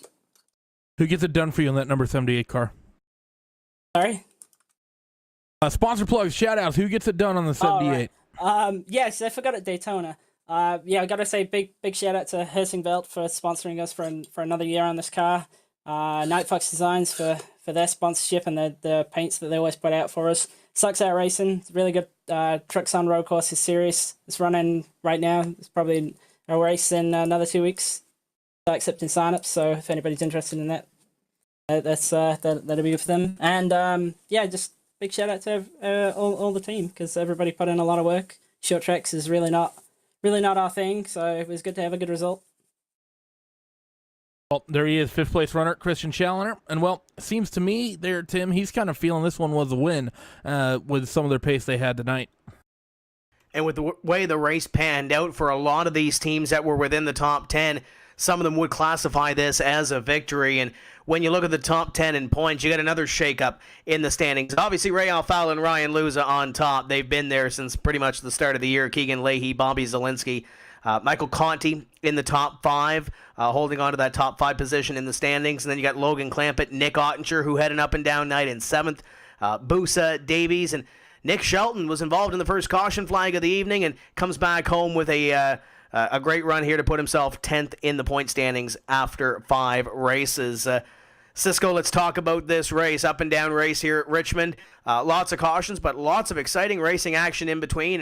And Ray Alfala having to set up that pass to take away the victory on Matt Busa. Yeah, though, if I owned a used car junkyard after this race, I'd all of a sudden have a bunch of NPAS cars after it. But nonetheless, we survived Richmond, but we'll look forward to see if they can survive yet another race here coming up. I believe it's Dover. Coming up in 2 weeks is Kansas right off the hop, and we're racing there down the road in Dover. But let's talk about Kansas, Randy. Obviously, Las Vegas Motor Speedway provided some great racing. Kansas Speedway, wide open space, lots of speed. I think we're going to see a great race there in 2 weeks. Going to be interesting, especially with the multi-groove racing that iRacing's really worked on the past year and a half. That upper groove is typically where you see people run, but it's not out of the question that gets rubbered in, gets hot, and you might see people move down to the bottom. We saw that tonight, really running that second lane at Richmond. We've seen that a few times this season already. Then, of course, it's just an interesting run of tracks through this middle part of the season. You got the 200-lapper at Charlotte, which is the longest race on the season, 125 laps at Michigan, and then you have Sonoma, which is going to be a complete shake-up for a lot of people. Chicagoland, New Hampshire, Pocono, and then if you guys think this was rough, if you think Dover might be rough, running under the lights at Bristol once we get to August. So there's a lot of curveballs through the middle phase of this championship. There's a lot of teams looking forward to the Bristol Motor Speedway. I can tell you that. Great to have Bristol back on the schedule. But with that, round number 5 and the chapter number 5 for this season has been completed. Congratulations to Ray Alfala scoring his first win on the season and, of course, his third at Richmond Raceway. The series will take its week off next Tuesday and return on Tuesday, May the 8th for round number 6 of the Kansas Speedway. That race and every race of the 2018 NASCAR Peak Antifreeze iRacing Series can be found right here on Race Spot and iRacing Live. Need to thank all the folks that you see on your screen, Simon Grossman, Kevin Papey and their team, Andy Werner, Will Vincent, the birthday boy this week, Hugo Louis, Drew Adamson, and the entire team here at Race Spot on behalf of Randy Chenoweth, Cisco Scaramuza, and myself, Tim Terry. We want to thank you for tuning in here tonight. Until 2 weeks' time at the Kansas Speedway, keep the hammer down. We'll see you at the track.